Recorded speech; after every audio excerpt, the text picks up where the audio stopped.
The college basketball experience preview and picks episode for Tuesday, February 17th on the Sports Gambling Podcast Network is brought to you by Kalshi. Yes, make real money predicting sports, people. Kalshi is available in all 50 states, and you get $20 free with the promo code SGPN. That's Kalshi, Kalshi, promo code SGPN. And remember, as always, folks, to let it ride. Hey, this is Eric Metcalf. You're listening to SGPN. Let it ride.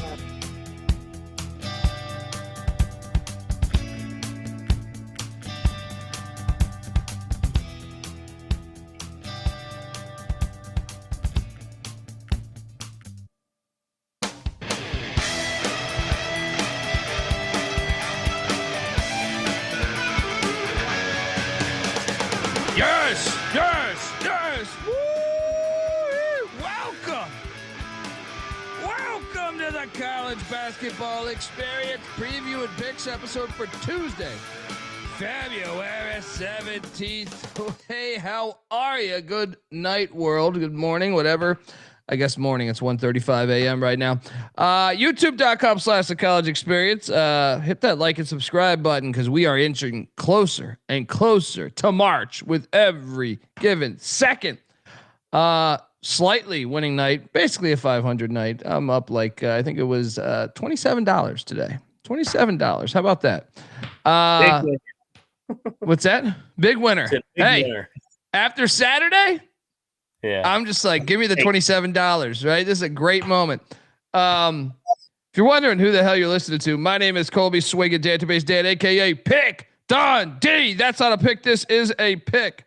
He was raised in the land down under, where a man thinks on his feet, speaks with his fists, and lives by his wits. When Dundee happened, he was a superstar. Nobody knows nothing. Somebody knows. Double the price. But no one touches Dundee. Oh, yeah. Fun night of hoops, though, man. With the exception of starting out 0-4.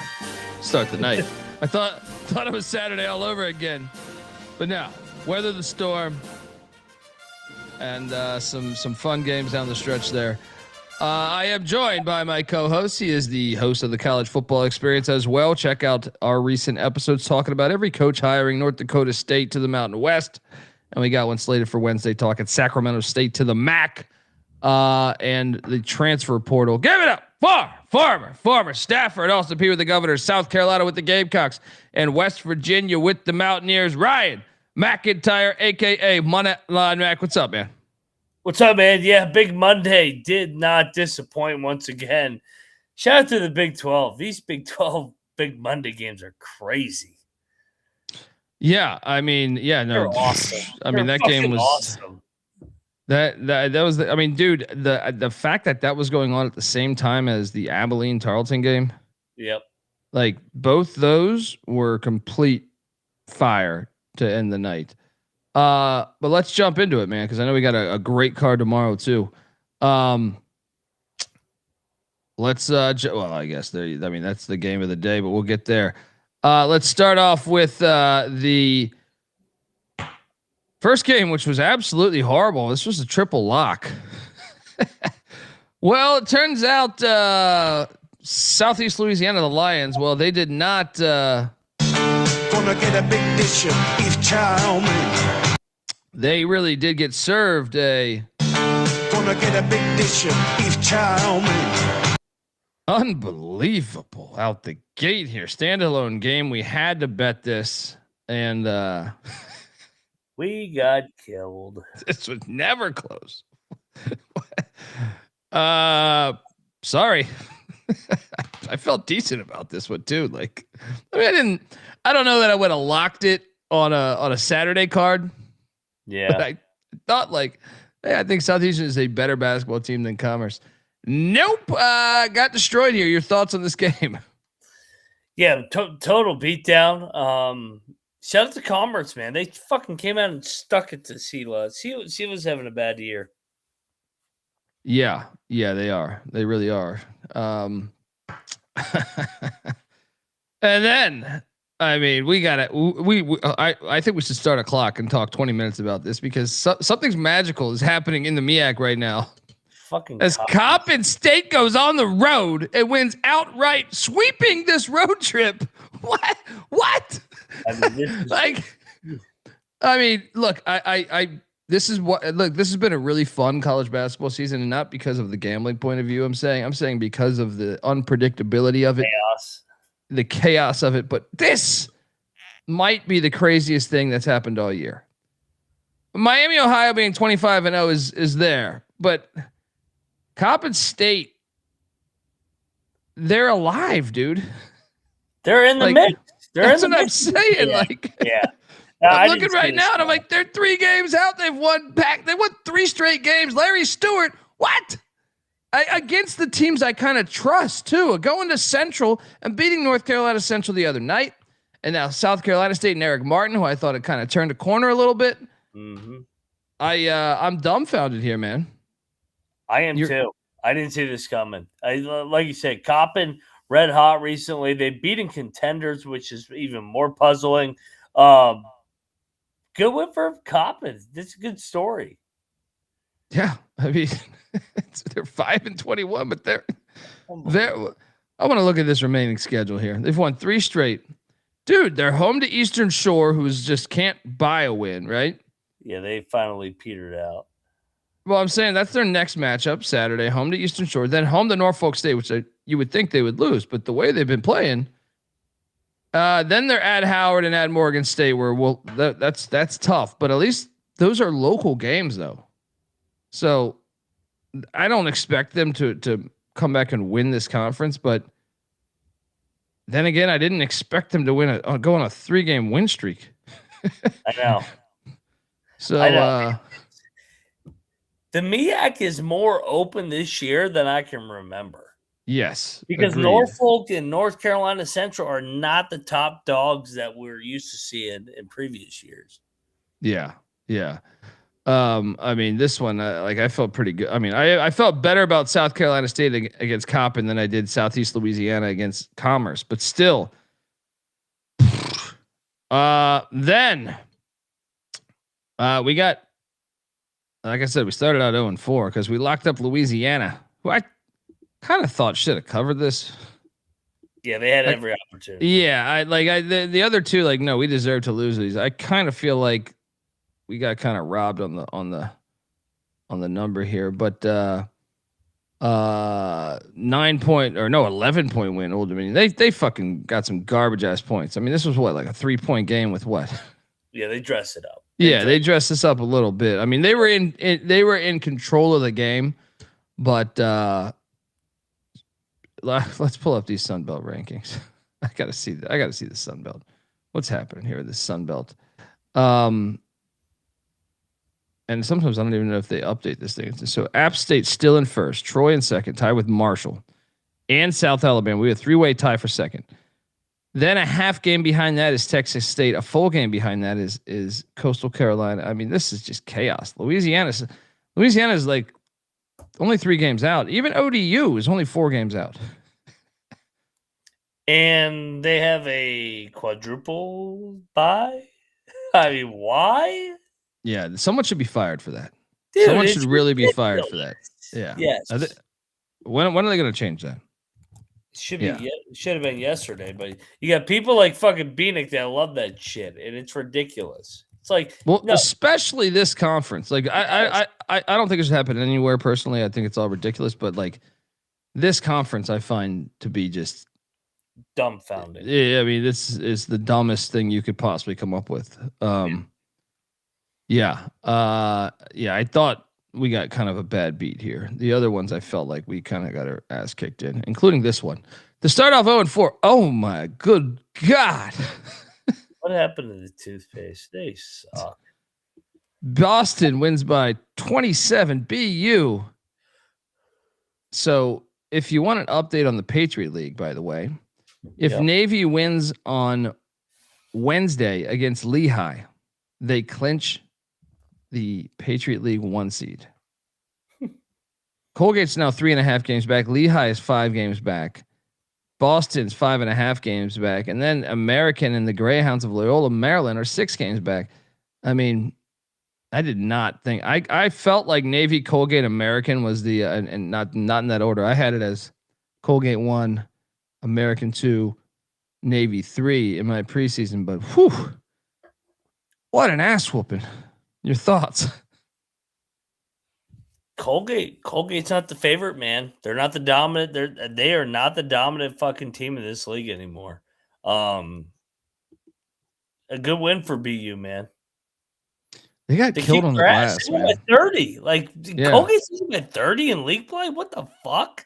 It's a strange box score though. Like you look at the box score and you're like, Colgate went 43% from 3. Now, to be fair, Boston did shoot 60% from 3, 18 of 30. Good God. But Colgate shot more free throws, shot 90% from the free throw line. It really just comes down to Boston hitting those threes and then just out rebounding them by 10. But yeah, it's weird because a lot of the other stuff, like Boston had more turnovers. I mean, to get your ass whooped like that, I didn't think that was possible. So, at this point of the night, when I saw the first 4 games, I was like, this is gonna be just a hell of a night again. I know. But we managed to see our way out of this thing. Next up, we had this one, which was dicey, by the way. Oh my gosh. I hit on this actually. I got 3.5. What'd you get?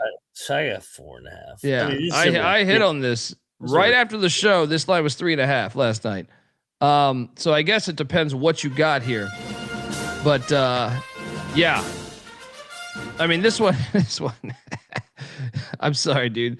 When'd you bet it? When'd you bet it? In the morning? Like when you woke up? Yeah, well, I just didn't see the 3.5 because the book I had, it was 4.5 after the show. That was a ridiculous loss. They were up by like 20. Yeah. I mean, this was a smash play too, dude, for me. So I would have been super pissed if I had lost this game. Marshall though, 1 game out of first. What's their remaining schedule? Do they deserve a quadruple bye because they're 8-6? Like I said, they kind of have a nice schedule if they can win one of their road games. Yeah. Like they're at App State on Thursday, then at Coastal on Saturday. But if they can just go 1-1 there, I think that then hosting Old Dominion and Georgia Southern, they should be. If they can go 3-1, they might win this fucking conference regular season. You know, so yeah. See people in the chat defending the Sun Belt format. No, this is the stupidest shit I've ever seen. No, I don't understand. Like, how does that make any sense? Who's defending this? It's him or whatever. I mean, how does that make any? This conference is a shit. No one deserves a bye. They never have a dominant team in this conference, so no one deserves. When you get a bye and you have like a 6-game bye or whatever it is, like a 3-game bye, no one deserves that. You're talking about a razor thin margin of error between, and I mean, it could be a bad foul call. You know, you could honestly, when you look at this right now. First place and 13th place are separated by 4 games. Yeah, and think about how many you have the top 5 teams all within 1 game. So first off, it's going to come down. Last year, it came down to a crazy tiebreaker. Well, because not everybody plays each other twice. So you have this crazy scenario where you're sitting there looking up. God knows what it was, a margin of deficit within conference on a Sunday. Yeah. You know what I mean? Like you're just sitting there like, okay. And then to get that big of a buy, I just think is ridiculous. Like it's so dumb. I don't think the guy knows the history of the debate because Noah is like a very strong advocate for this format. This is the stupidest shit I've ever seen. I understand his argument more when it's like the WCC with Gonzaga, even though I still disagree with it. Because this league. This league is like what are you thinking? What are you thinking? You're protecting nobody, and you're giving an advantage. First off, you don't play each other enough, so you're never gonna have the exact number of fucking you're not getting a home and home on this thing. You know what I mean? So it's incredibly hard to tell. Someone's going to get a shittier schedule, right? It was last year. Yeah. Too. Yeah. It was stupid as fuck last year because we had a 4-way tie up top for first. It was dumb, and it's even dumber this year. Yeah. No, it's the dumbest. I'm against it with every conference because I just think, to me, Gonzaga doesn't need it. Okay, what's going to help them with if they get upset by the reason why they're doing this is because if Gonzaga, they were the first conference to do it, if memory serves me correct. If they were to get upset by San Diego in the first round, hypothetically here, it would ruin their seeding some. Like they would go from potentially like a 3 seed to like a 6 seed or something crazy like that, or a 7 seed, because it'd be such a bad loss. But they never would lose those games anyway. I don't even understand why they created it. It's not like they ever did. So it's just like they created it as it's almost like insurance, right? But I just think play your games. Just have a normal tournament. Have the same amount. Play your games. I don't understand why we rush to do this. Someone show me the example of it actually damaging the team that made them change it. It doesn't make any sense. Shout out to Monty Pritchard who says, yeah, last year the 3 and 4 seeds were clearly the best 2 teams in the conference. Agreed. Yeah, but it was a 4-way tie for first place. And with this stupid format, they're like, oh, they lost the tiebreaker because of so-and-so opponent margin of victory or whatever. So they were the 3 and 4 seeds and had to win an extra game. It's stupid. Yeah. And it never goes chalk either. Mike Scott, by the way, giving us $5. Watching from Seattle, just showing us love. Appreciate you, man. Love Seattle. So yeah, I guess it did matter what number you got. I see some people in the chat did get the 3.5. Some got 4. Some got 4.5. That's a horrible fucking beat. I'll be honest. I didn't even think of this. I just assumed everyone got 3.5 because I know the slide was 4.5, but I was like, okay. Well, and they were blowing them out. They were fucking them up. Now I understand. Someone tweeted me talking about the game, and I was confused. I was like, how did he not hit that? But then I didn't even dawn on me.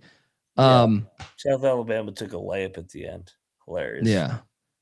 Matt in the chat saying, how about the American only taking the top 2? So East Carolina probably gonna miss. Yeah, or the top 10. That is.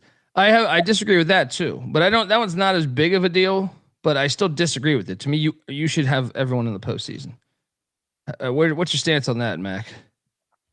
Yeah, I think everybody should have a chance to play for the postseason. Because sometimes you might have your leading scorer out for the season, or maybe majority of the season. So then agreed. Wow, what? It's not hurting anybody to have 2 more fucking games. You know what I mean? Start your tournament a day earlier and have 2 playing games. And it's like you said with the other previous point. Okay, we're trying to protect the best teams. If they're that good, they'll win. They'll win the games they're supposed to. If Gonzaga loses to fucking Portland, they probably don't deserve the seed that everybody thinks that they. I was about to say, but shout out to Jeff Sharp, longtime listener, and you guys in 1-bid leagues. I understand the format. Well, Sunbelt is definitely a 1-bid league, but the WCC was kind of the ones that birthed this, and this is why I don't understand it even more, is because Gonzaga will get in regardless. So you almost want more of your teams in. So yes, you should want to get upset. Yeah. Yeah, I don't get it, man. Someone else adopted it too. Who was it? The WCC, or I'm sorry, the WAC? Somebody. There's a third conference that does this. There's a third conference that did this last year. Big West. Yeah. Okay. But it's just it's the Sun Belt. The 1 seed did not earn the 1 seed really. They're gonna finish with 6 losses. That's what I'm saying. No one. That's what I'm saying. And honestly, if you dive into the schedules, I guarantee you we can find the advantage. We can find the advantage. Someone got ULM twice. Mm-hmm. You know what I mean? So you're probably getting in because you got ULM twice. Yep. You know what I mean? It's just not fair. It's just stupid. It hurts your conference, in my opinion, more than it helps it. So anyway, shout out to Marshall for me. Fuck Marshall for you, and that's life. Next up, Marshall. Fuck the turd. Next up, wait, I should I bet Syracuse. Full disclosure. I thought about it, dude. I saw it got to 22. I was like, me too. I saw about it, dude. I saw it. I loaded it up on the bet window, and then I was like, "What the fuck am I doing? I'm not betting on fucking Syracuse, right?" But I had the same logic as you for a second, where I was like, What is this number? I mean, come on, they can cover this. Your thoughts on the? I want to hit you with this nugget real quick though, that I found quite fascinating here. The Syracuse loss, which was, by the way, folks, it was by 38 points with 37 points. Is the most lopsided defeat in the Adrian Autry era. It is tied for the 5th worst loss in Syracuse basketball history. To give you an idea, folks, Syracuse has been playing basketball since the 1800s, 130 years ago. So, glad I stayed away. Your thoughts on this one, buddy? Beat down. This game sucked. Dude, I hate these ACC games. They have been really bad. Like the past between Saturday and Monday, this past week. If you exclude the outside of Duke, Carolina, have we gotten a good ACC game? No, I mean NC State, Miami was pretty fucking crazy. That was all right. Yeah. So yeah. That one, but like, all right. So those 2 games, have we gotten anything else? This league is so boring. Yeah, they've been pretty dull games. Duke, Carolina, maybe Virginia, SMU, but that was like 3 weeks ago. Or Virginia, Louisville. Was that the full court shot or the half court shot? Yeah, that was over a month ago. Like I watch ACC and it's boring. Hold on. I think let me hit the nail on the head for what you mean here. Saturday we had Georgia Tech, Notre Dame, 15-point win by Notre Dame. It was boring even before the game. Yeah, but then to have a 15-point blowout. Duke takes down Clemson, which we think on paper good matchup. I still am content with this being a good matchup. I just think Cameron Indoor is Cameron Indoor, right? They lose by 13 though, double-digit loss. Cal goes into Boston College. I mean, from the start, you want to fall asleep thinking about that game. Cal wins by 11. Now, I will say this. Syracuse SMU was a buzzer beater. Syracuse beat SMU at the buzzer on Saturday. But to your point, Carolina destroys Pitt by double digits. Florida State beats Virginia Tech by 30 in Blacksburg, right? Wake Forest. Yeah. Wake Forest Stanford is a boring game from the start, but it was rather close. 5-point win for Forbes. Then you had, the games today. Or the game today, I should say, of the 40-point win, but there has been a lot of duds. And I just think having Cal and Stanford in the conference, even though some of those games, like Syracuse was actually a very good game. Like if you went to the game, it was like double overtime. Yeah. So you got your money's worth, but it was a shitty game from the start. I didn't watch it from the start. So the problem is you come in saying, I turned it on in overtime because I saw it was in overtime, but like you come in from the start saying, I have no desire to watch this game. Right. Much like a Maryland, Washington basketball game, right? I have no desire to watch it. But so if you have enough of those, which they do by all these foreign teams in their conference, and then you mix that with the trash teams they have, Stanford and Cal are actually 2 of like the more decent teams. Yeah. They're middle of the pack. But when you add that to like Pitt and Boston College and Syracuse and Florida State, you get a lot of fat mixed in with these West Coast kind of who cares games. These West Coast games, unless it's Cal Stanford going against each other, for the most part, I don't think we really care about watching these teams if they play anybody, So, any other takeaways? I just thought, man, Autry, this when is this job opening up? Should be the cheer. It's just painful to watch. Saw Eton Thomas had like a fucking statement today, saying like we gotta get it together here. I was telling Mac this pre-episode. I got heavily involved like watching college football and college basketball. Okay, so when I was a young kid in the 80s, I didn't really know what was going on yet, but like my brothers were watching heavy at like 87, 88, like right around those years. But I was retaining it, but I wasn't like I didn't grasp what the sport was or anything. But as each year continued to grow, right? So like I felt like by 92, 93, I was like really educated on it, right? But like it was like a build up to that, right? Syracuse was like a top 10 football and basketball school. I know. Like every year, I feel like at least top 25 in football and then top 10 in basketball every year. To see the athletic department in Boston College, I think you could say the same thing. Boston College wasn't nearly as good in basketball, but they were still solid. They were like a tournament team.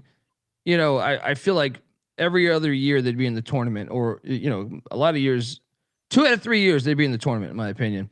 And then in football, they were like a top 25 team. These athletic departments have just turned into absolute dog shit. Do you think this is related to them joining the ACC? Yes, they lost their identity when they went to the ACC. Yeah, You don't have Syracuse the though, like rivalry. still had good years, right? Kind of, but you don't have the rivalry with Georgetown, UConn. You go down the list, like it's just when they left the Big East, man, something left that took a lot out of them, in my opinion. I know Boeheim was there to right the ship a little bit, but it's Syracuse belongs in the Big East. Like, but I actually think I blame the school more than I do the move. Like, I think the school hasn't put sports first, right? Like their colleagues. I think that like the Atlantic Coast thing could fit if they just. I think they've done a poor job handling it. I mean, they were a lot better off just keeping Boeheim there as an 80-year-old, because the teams will always be on the bubble and they knock off a couple teams. I just don't get it, but I mean, still coaching. I'm just saying, like, he's definitely better than Autry. Yeah, Autry, right? Like, even his worst years, I felt like his team still packed a little bit of a punch. I just don't know about the the Big East. Sure, I love the Big East tournament and everything, but I kind of think it's more on the schools. They didn't like. I don't think Texas A&M and Missouri belonged in the SEC, but I feel like they have adapted. They've adapted well to the new. I mean, now Texas and Oklahoma, but I feel like it's up to the schools to do this.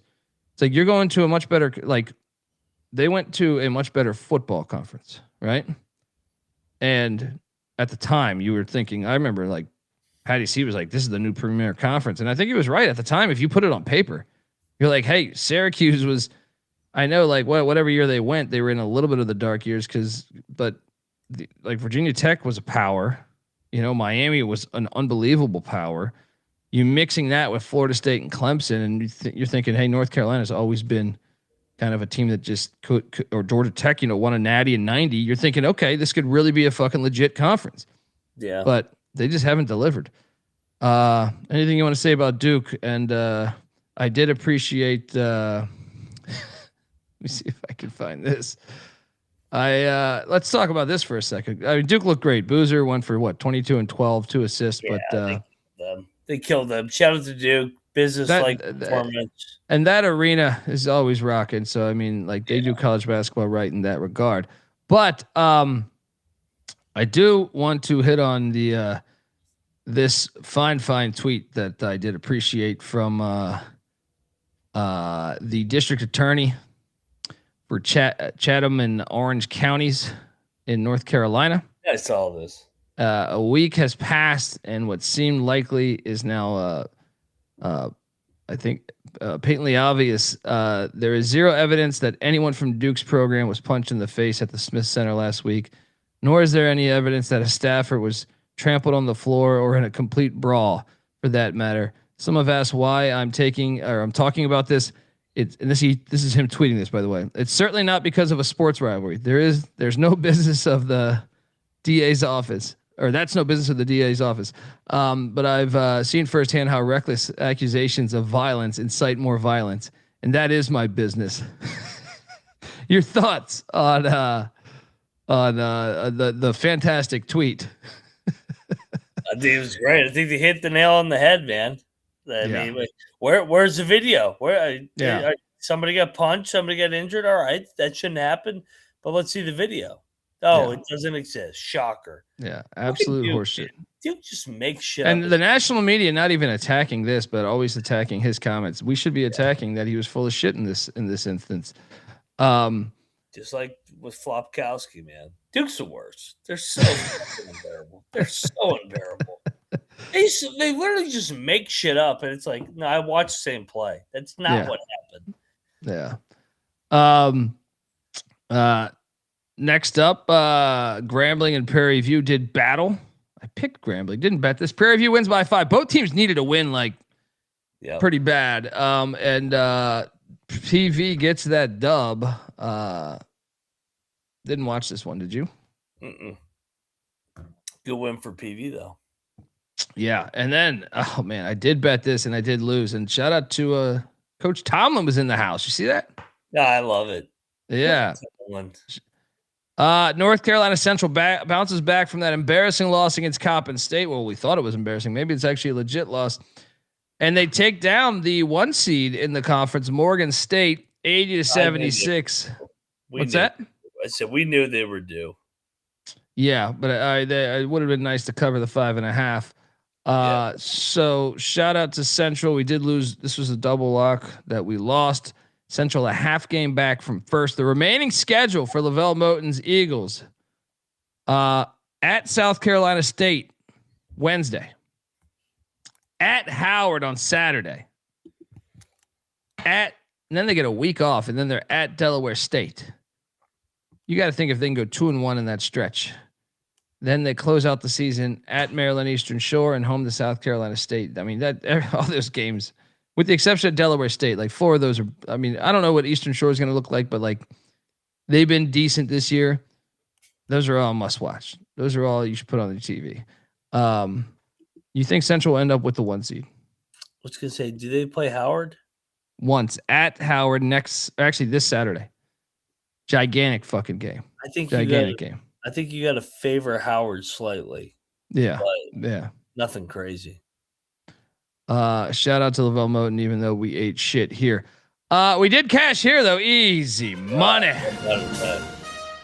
Alabama State wins by 37. The Valley's so bad, dude. They are horrible. I had this on for a little bit. That's just like, good God. Yeah. Any takeaways here? No. Valley's horrible. Next. Where's Alabama State in this mess? Yeah, they're 4 games back. Yeah. I'm not gonna break them down just because beating Valley State that much. Next up, we had Norfolk, and you locked this and cashed. Yep.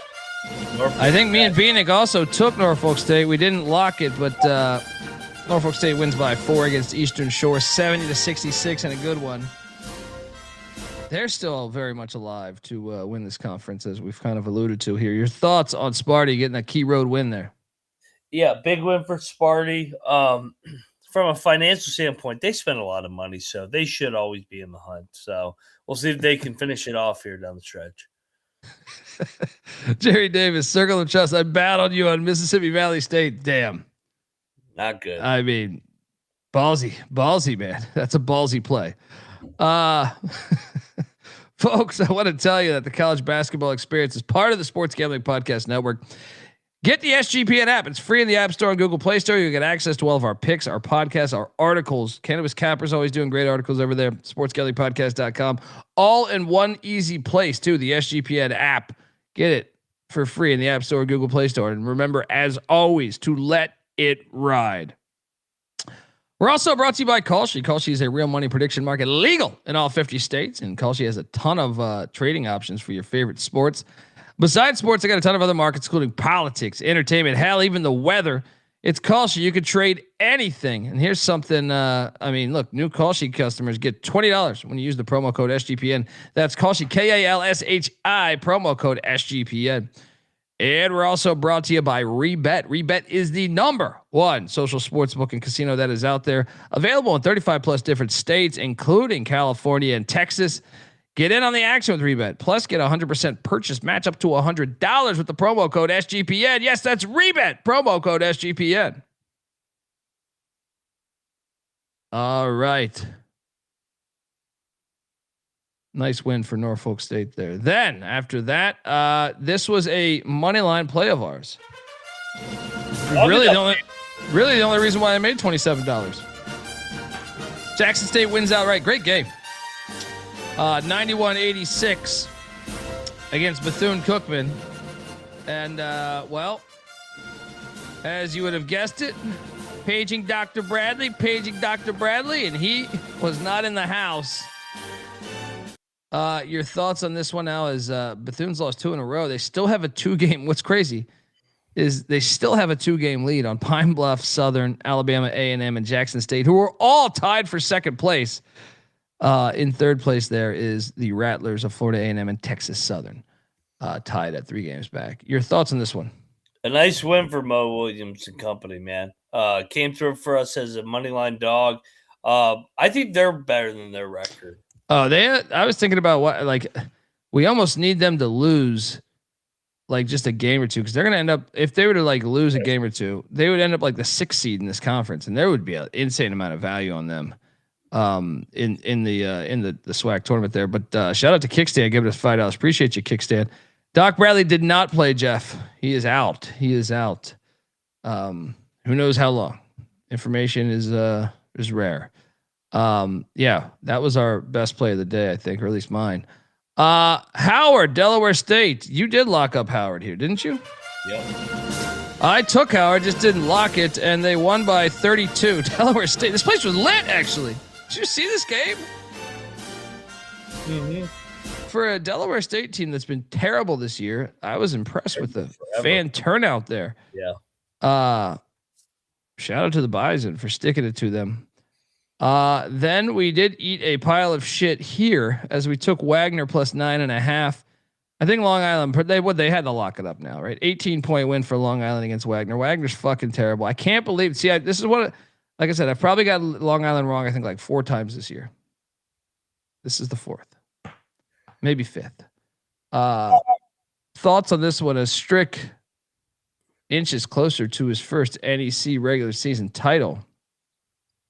Definitely feels like come next month he's gonna have the best team in that league. I think they have the guards, size, physicality. Yeah, I like Long Island. They continue to roll here. The Long Island Sharks. Okay, so look, they completed the season sweep on Central Connecticut State, so they basically need to lose out to not get the 1 seed, or unless Lemoyne did they split with Lemoyne? They split with Lemoyne, so I guess if they were to go 1-3 in their final 4 games, and Lemoyne was to win out, I guess Lemoyne could still win the conference. But it seems like it's almost a slam dunk that they've locked up the 1 seed. Almost, I would say if they win on Thursday at St. Francis against the Red Flash, they've pretty much solidified that, or at least a share of it. Your thoughts? Yeah, I mean, I guess you already got your thoughts. Long Island, Strick doing a hell of a coaching job, man. Yeah, he really has. I think he's gotten better and better as a head coach. So yeah, shout out to the Sharks here, and shout out to Cam there in the chat, or Cam in the chat. Wouldn't have known about it, the NEC app, if it wasn't for Colby. Yeah, it's free. It's great stuff. You get all the games. They used to have St. Francis Brooklyn, which was one of my favorites to watch because they had a they had the old court divider. Oh, where you remember that shit back in gym class, where like you want the other class, they put down the divider. They would do that. They would do that and play the women's game on the other side at the same time as the guys. I missed that. Fuck you, St. Francis Brooklyn, for getting rid of athletics. Yes. Supposed to be they're supposed to be an institution of higher learning. You're getting rid of all athletics. What is that? Dog shit. Next up, we had this game, which I cashed on. Flew solo. I dub. New Orleans with a 14-point win.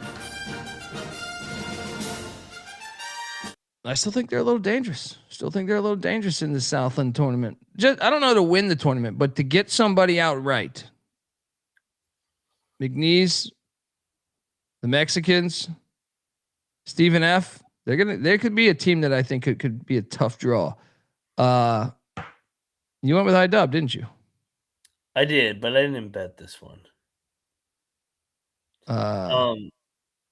So I think this New Orleans is one of the more overachieving teams this year.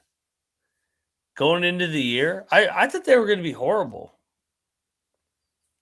I think all right.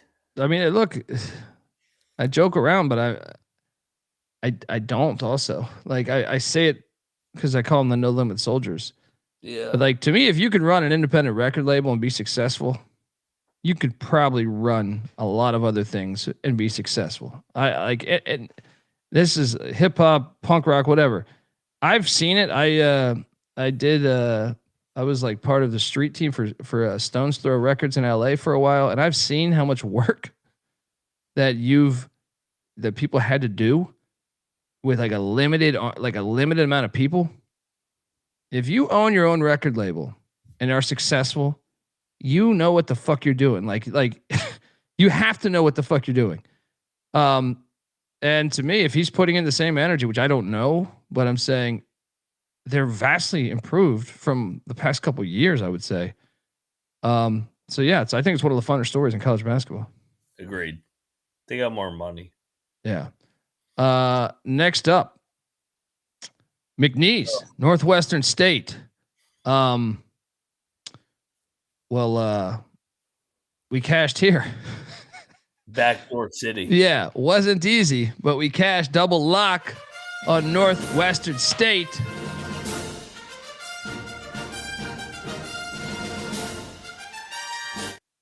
Yeah, I mean, dude, McNeese is, what do they won, like 9 of 11 or something? I feel like they've been on fire.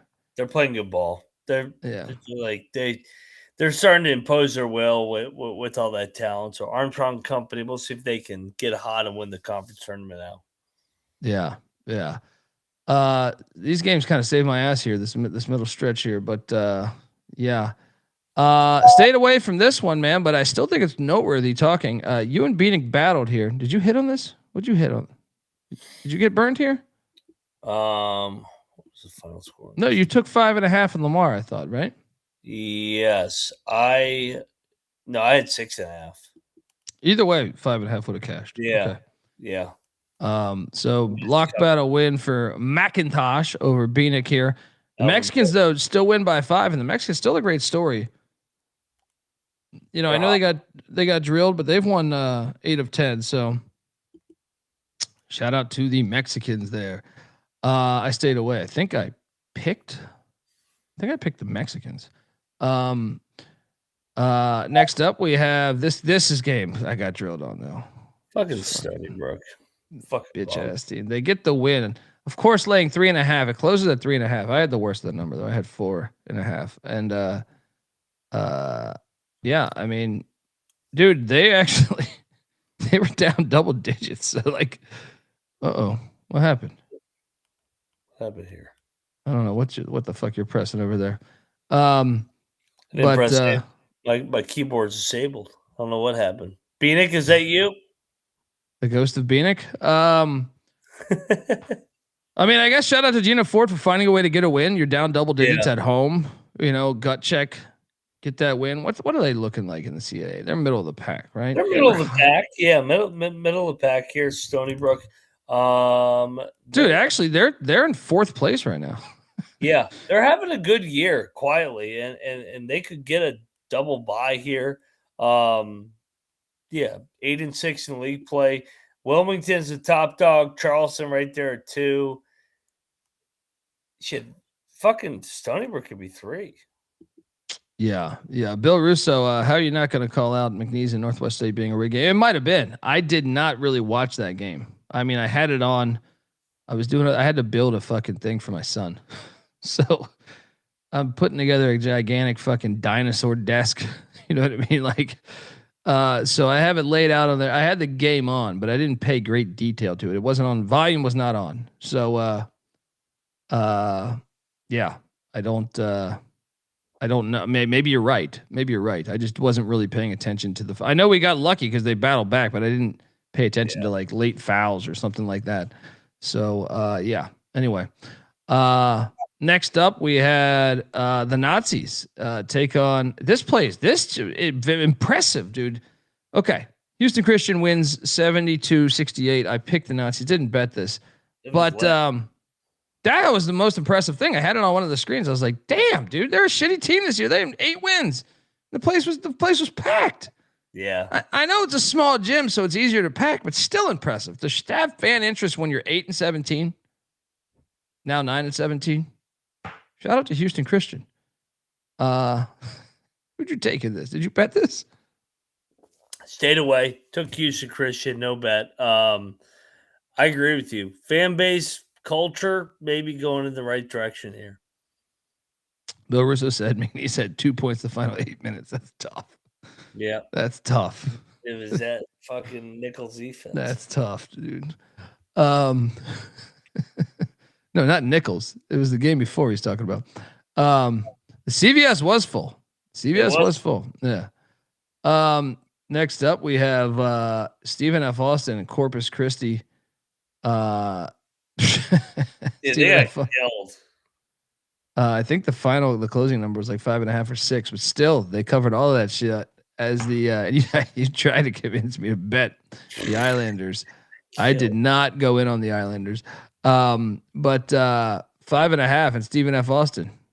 I'm sorry. I think it closed at 5.5, and I still think it might have been 6. It might have been 6 the closing line. But shout out to the Jacks.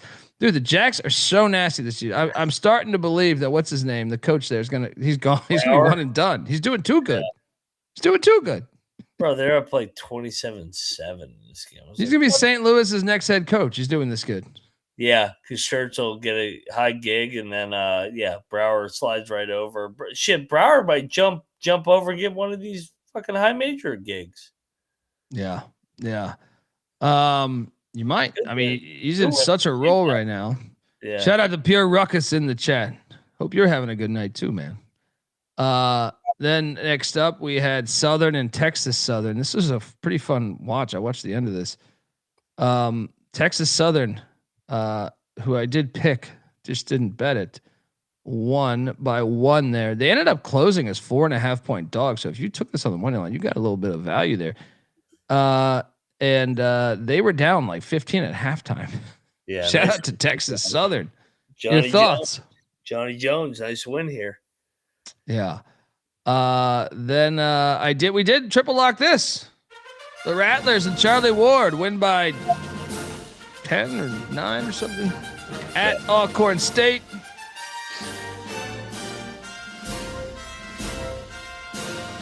Shout out to Pure Ruckus. Give us $5. Hit another parlay of TCE picks. There we go, man. There we go. Thoughts on this one? As like, I still think this team might have some value. I know we're saying this for every SWAC team right now. Coach Ward. Having a good first season, in my opinion. Having a good first season. Yeah. Doing all right. Yeah, I agree. Yeah, for never being a head coach before. Yeah. Solid. Tough job. Let's go. Then we cashed on this one. SWAC treated me good tonight. I should have done a SWAC parlay because Jackson State, Florida A&M, Texas Southern, and then Alabama A&M hit for us, as this was a double lock. 12-point win. Put out an APB. Jerry, I know you battled us here, brother. All right, this was too close to your heart because I know you live in Arkansas, or you're from Arkansas. One of the two. Thoughts on this one in your gymnasium play always hits, bro. Oh yeah. The event center. Let's go down there in Huntsville. Yeah. Nice play there. And look, these Bulldogs, these pesky Bulldogs, man, 2 games out of first. What's that remaining schedule for these Bulldogs? They're at Florida A&M Thursday night. That's a fucking huge game. Florida A&M's only 3 games back. Then they're at Bethune, obviously a huge game because Bethune's in first place. If they can navigate that road trip a little bit, then they come home, get Alabama State, Grambling, and Southern I bet you if they go 1-1 on this road trip, they might be in the mix there. They can handle home court. Yeah, they're in a great spot. Let's go. And then we did cash right here. No, I battled you. We battled. Yeah. This whole game. This game was great. It always is. Lock battle win for Dundee as Tarleton State wins in overtime 65-62 against Abilene.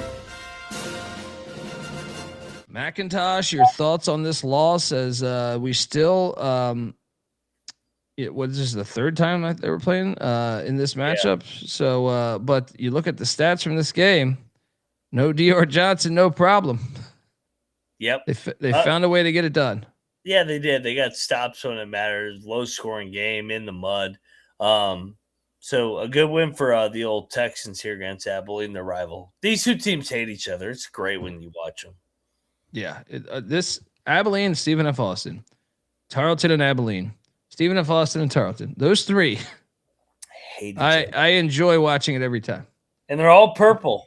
Yeah, and they're all purple, and they all have like athletes that probably you're And like, in how the Texas- fuck? It's like how the fuck they land this athlete? I know. There's always like football or basketball. I feel like you always see a guy. You're like, whoa, like who is that? Like sometimes it's just you're watching like it's a cornerback at Tarleton State or something, or a running back or what. You're just like that guy looks like he could play like not only for the like the FBS or something, or it looks like he could like start like a Power 5. Hidden talent down there in Texas. Folks, before we get to the final game on the slate here, I want to let you know that the college basketball experience is brought to you by Underdog Fantasy. Yes, Underdog has you covered for pick 'em for almost every single sport. Get in on Underdog and win up to 5,000 times the amount of money you enter. Underdog's got a brand new offer for new customers as well. Play $5, get $75 in bonus funds when you sign up with the promo code SGPN. And we're also brought to you by Rhythm. Rhythm has been on an absolute heater for college basketball in the NBA. Super easy to sign up, run predictions off the house model, or make your own and mess around with those sliders. Looking to go premium? Use the promo code SGPN25 when you download the Rhythm app for 25% off your first month. Download Rhythm. Promo code SGPN25. All right, we are back, and the nightcap was a lock battle win for you. A filthy lock battle win. Hey, how about this fucking kickball bullshit, by the way? Horrible.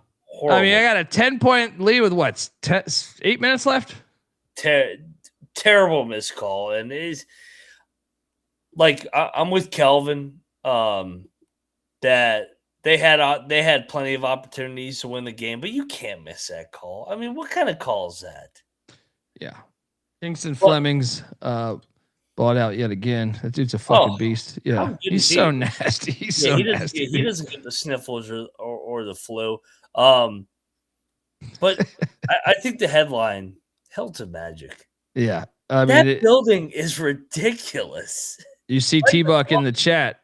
Shout out to T-Buck. Give it us $2. He just graduated Iowa State. Top 3 loudest Hilton night ever. Oof. Man, they got to deliver this year, man. I you know what? I'm starting to buy it more than Arizona, buddy. I just think they have more offensive weapons than ever. 100%. They have not had a guy like Jefferson in the past. Yeah, like a 4-man that can bounce it. You can ISO him. He can create. And Momchilovich, if he gets off a shot, that shit's going in. Now Lipsy's got to be able to make a free throw, because he had the yips a little bit, but. What he does, he makes winning plays. He had 3 offensive rebounds on free throws at the point guard position against Houston. This game, look, I it sucks they missed that call, but it still delivered. This game delivered. Yes, the best game of the night, biggest game of the night coming into it. Sometimes they don't always deliver. Yeah. This one fucking delivered. The Big 12 top tier games have delivered over the last month.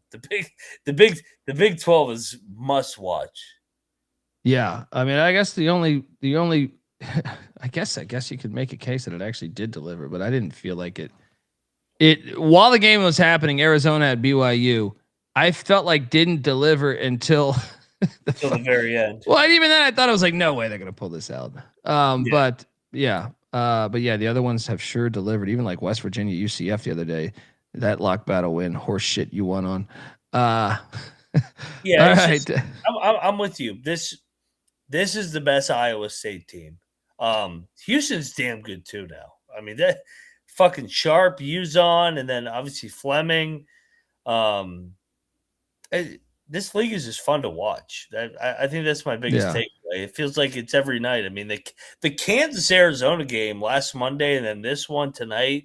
You know what it is too, though, is like I think the reason why a lot of people, there's many reasons, but like the SEC football, when they started to really own college football, to me was like 2005 or 2002 maybe, all the way to 2022 or something like that, or 23. A lot of it I think is, well, yes, they were cheating, and a lot of the other conferences weren't cheating as much, but I also think their fan bases, like those environments were all fucking awesome, and they are all also. I mean, short of Vanderbilt, which has turned into an awesome one now. The Big 12, you look at this, and I'm like, short of Utah, which actually has a long track record of being a lit place. Shit used to be lit. Yep. Like even look, Cincinnati's looking like off and on like dog shit this year, and that place was packed on Sunday, right? Utah. Colorado, I still feel like does a decent job packing there. Utah's the only one that's like dead weight to me, where it's like you watch it and you're like, man, Arizona State maybe a little bit, but you've seen moments where they've looked, even this year I've seen moments where the thing was actually like rocking a little bit, but that's the thing I think night in night out is like whether you're at Kansas, it kind of reminds me of like the SEC. It's like, man, those environments are so awesome that's what sells it. Besides they have great athletes and everything. The environments help sell it so much better. So, yeah. That place to the gold out, that place was awesome tonight. Yeah. Who's going to win the Big 12? Regular season or in the conference tournament? Yeah, you're right. Arizona State does have shitty fans. I know Hurley mentioned it, but I felt like early in November I watched a game where they were doing all right. I asked both. I don't know who's going to win the regular season. All right, so regular season right now, Houston has a half game lead on Arizona. Yeah. Iowa State's one game back. Kansas is 1.5 games back. Texas Tech's 1.5 games back. So it's one of those 5. BYU's 3.5 games back. They're too far out of it. Yeah. Right? Well, yeah. So Houston's got to go to the Fog on next Monday. Yeah, I'm just going to pull this up right now. So but then Kansas has to go to Arizona. But Kansas goes to OK State on Wednesday, which I think is dangerous. Who does?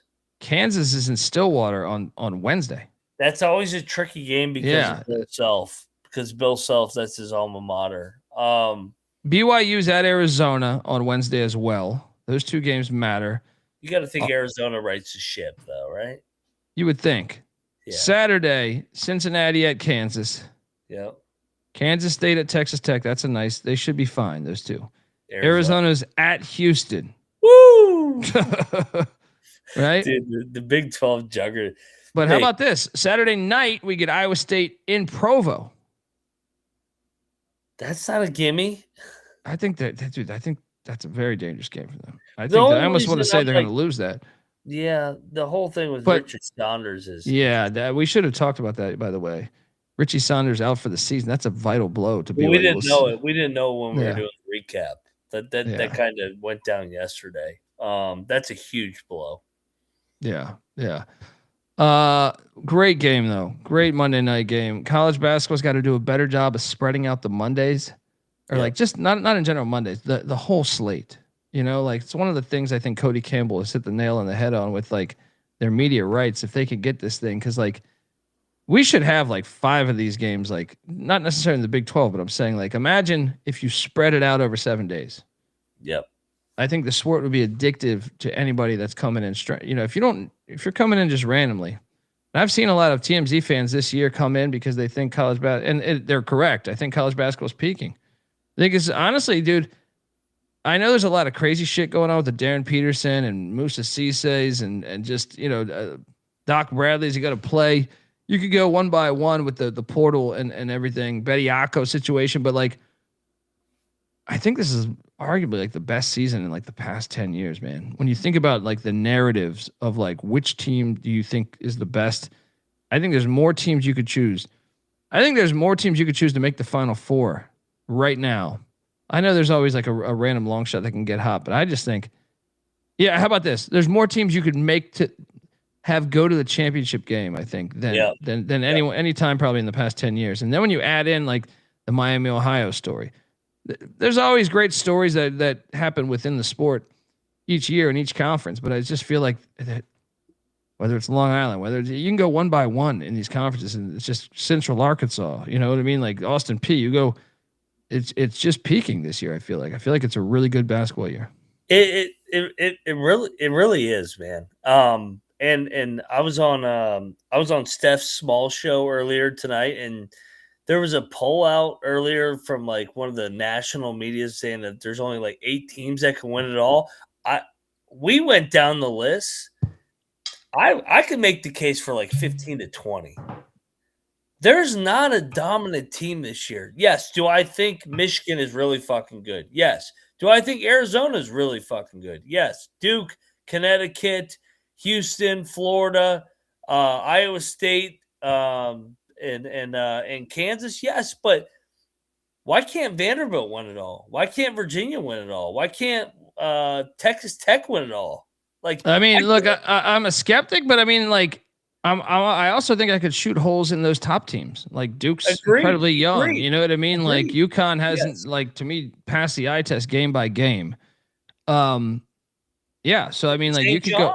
They have Rick Pitino. They're so. I'm with you. Like, I think you could build, dude. I think, like, honestly, 68 teams make the tournament. Obviously, some of those ones you're not gonna feel like can make the Final Four, but I'd be willing to say like 35 teams could probably make the Final Four. I mean, how exciting is that? I had no problem giving out St. Louis as a Final Four future. Yeah, you can go one by one. We were talking Wisconsin yesterday, they right? Should be like 25-0. They should be 25-0. Would it shock you if Purdue went to the Final Four? No, you know, I mean, you can go one by one in these conferences. Why can't Purdue win it all? Could the Miami Hurricanes make the Final Four? I don't think so, but maybe. Why not? You know what I mean? Like, yeah. I didn't think they would make it the year they went to the Final Four. So, I'm with you. Yeah, I'm with you. Like last year, I know it was a dominant up top with Duke, Houston, and then Florida and Auburn. It's not the same this year. This shit's wide open. Yeah, I agree, man. All right, let's get to game balls, man. Will's saying, who else are contenders? I mean, you can go through to me. I think like 20 teams. yeah. I mean, look, I'll just load up the top 25 right now, and I'll just tell you, like, okay, the coaches poll top 25: Michigan, Houston, Duke. Tell me where you would cut off a team that could make the national championship game. If you make the national championship, you could win the national championship. Michigan, Houston, Duke, Arizona, UConn, Iowa State, Purdue, Gonzaga, Nebraska, Illinois, Florida, Kansas, Texas Tech, Virginia, Michigan State, St. John's, Arkansas, Vanderbilt, St. Louis, UNC. Maybe St. Louis. Right there. Yeah. Maybe Nebraska can't. But what's crazy is like Wisconsin's 25th. I think Wisconsin, I feel like could. Yeah. I mean, look at Nebraska's wins. Yeah, I'm still a skeptic on Nebraska. I'm still a skeptic in like the tournament because I feel like their home environment's so good. Oh, Wisconsin's road wins. Yeah. You're getting your whites confused. Yeah, I'm getting my whites and my reds confused. Yeah. No, I mean, Wisconsin, they've beaten everybody. Nebraska, I'm skeptic on them too. I need to see it.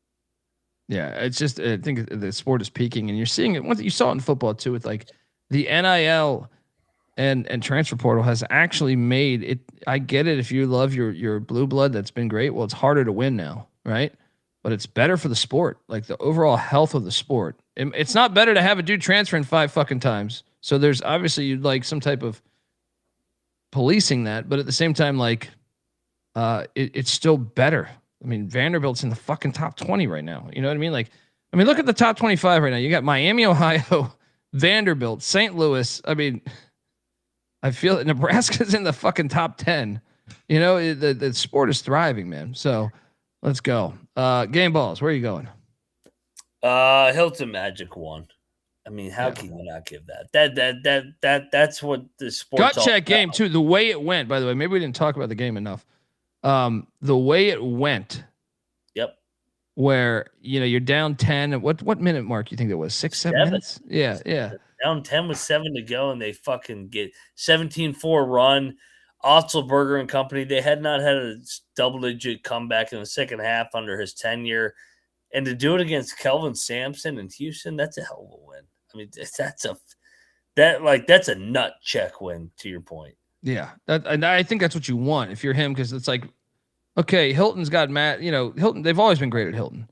But to battle that adversity, which you're going to need later in if you're going to go deep, you're going to need that moment where you're down and say, we've done this before. Yep. 10 spots saying Indiana won a national championship, boys. I think he's referring to in college football, obviously. Fucking anybody can win in basketball now. I agree, man. I think this thing is wide the fuck open. So you ready for the ultimate game ball? Larry Stewart and Coppin State, 3 in a row. Road Warriors, too. Go into Orangeburg and beat Eric Martin and South Carolina State. Unbelievable. Game ball to Coppin State. Didn't think I'd ever say that this year. Next, where are you going? Can Stephen F. Austin win a national championship? They're 24-3. I'll tell you one thing. If you're looking for a crazy Final Four play, I mean, I said this. I didn't mention Stephen F. Austin, but I mentioned St. Louis, and I was doing Albuquerque, ESPN Albuquerque, whatever, right? Mm-hmm. And they laughed it off, and I said, well, dude, I get it. Its point is to take a long shot. And B, how many would you have said this about Wichita State or Loyola Chicago or FAU. George Mason or FAU or VCU? Yeah.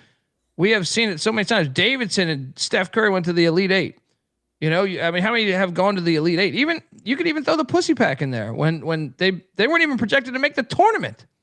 Yeah, 2 years ago. So we've seen it a lot. San Diego State, you could say too. Anyway,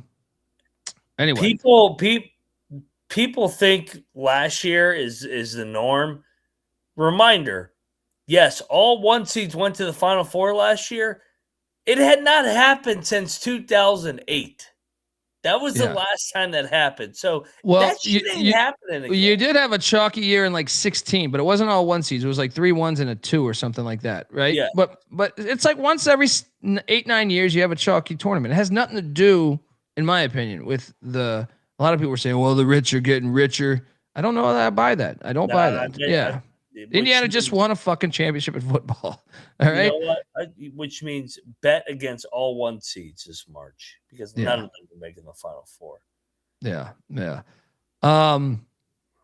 So it's your second game ball. Where are you going here? Stephen F. Oh, my bad. Yeah. Okay. No, that was my joke. Like Stephen. Yeah. All right, so Stephen F. They are 24-3.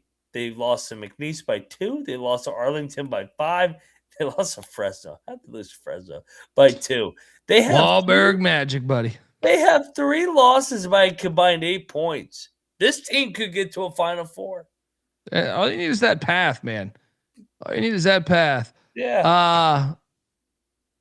Let's go, because that's another thing too. Is like once the field opens, like who?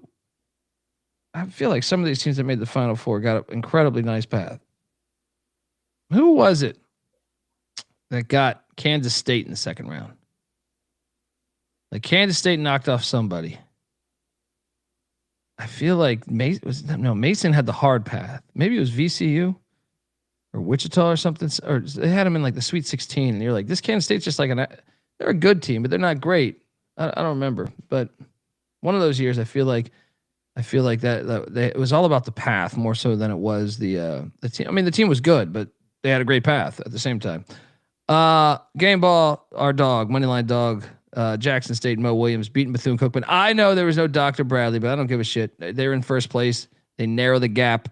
Jackson State still alive, and I think there's value on them heading into the SWAC tournament here in a couple of weeks. Next, where are you going? My next game ball.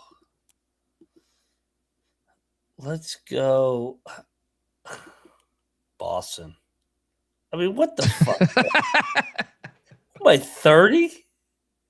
When's the last time they beat Colgate by double digits in general? This is ridiculous. This is a rigged game. Yeah, game ball for sure. The Boston Terriers there. Bring back your football program, you pussies. Yeah, St. Pete's. St. Peter's went to the Elite Eight. All right, that's another one. I mean, there's so many you can name. My final game ball will be Marshall. Huge win there. I know they're at home. They should have won the game. And if you got the bad number, you got the bad number. But they're one game out of first place, man. One fucking game out of first face. First face. You're looking at live. The home of first face. Yeah, Marshall. Game ball. All right. Let's jump into tomorrow's action because it is tomorrow, dude. Doing the slides for this, which I've been doing. I'm back on slide control, and I'm really excited about this, man. That's the best thing about building the slides. You start visualizing these games. You're like, hey, holy shit! I used to write these down on a piece of paper and shit back in the day. We got this game going on tomorrow. We got this.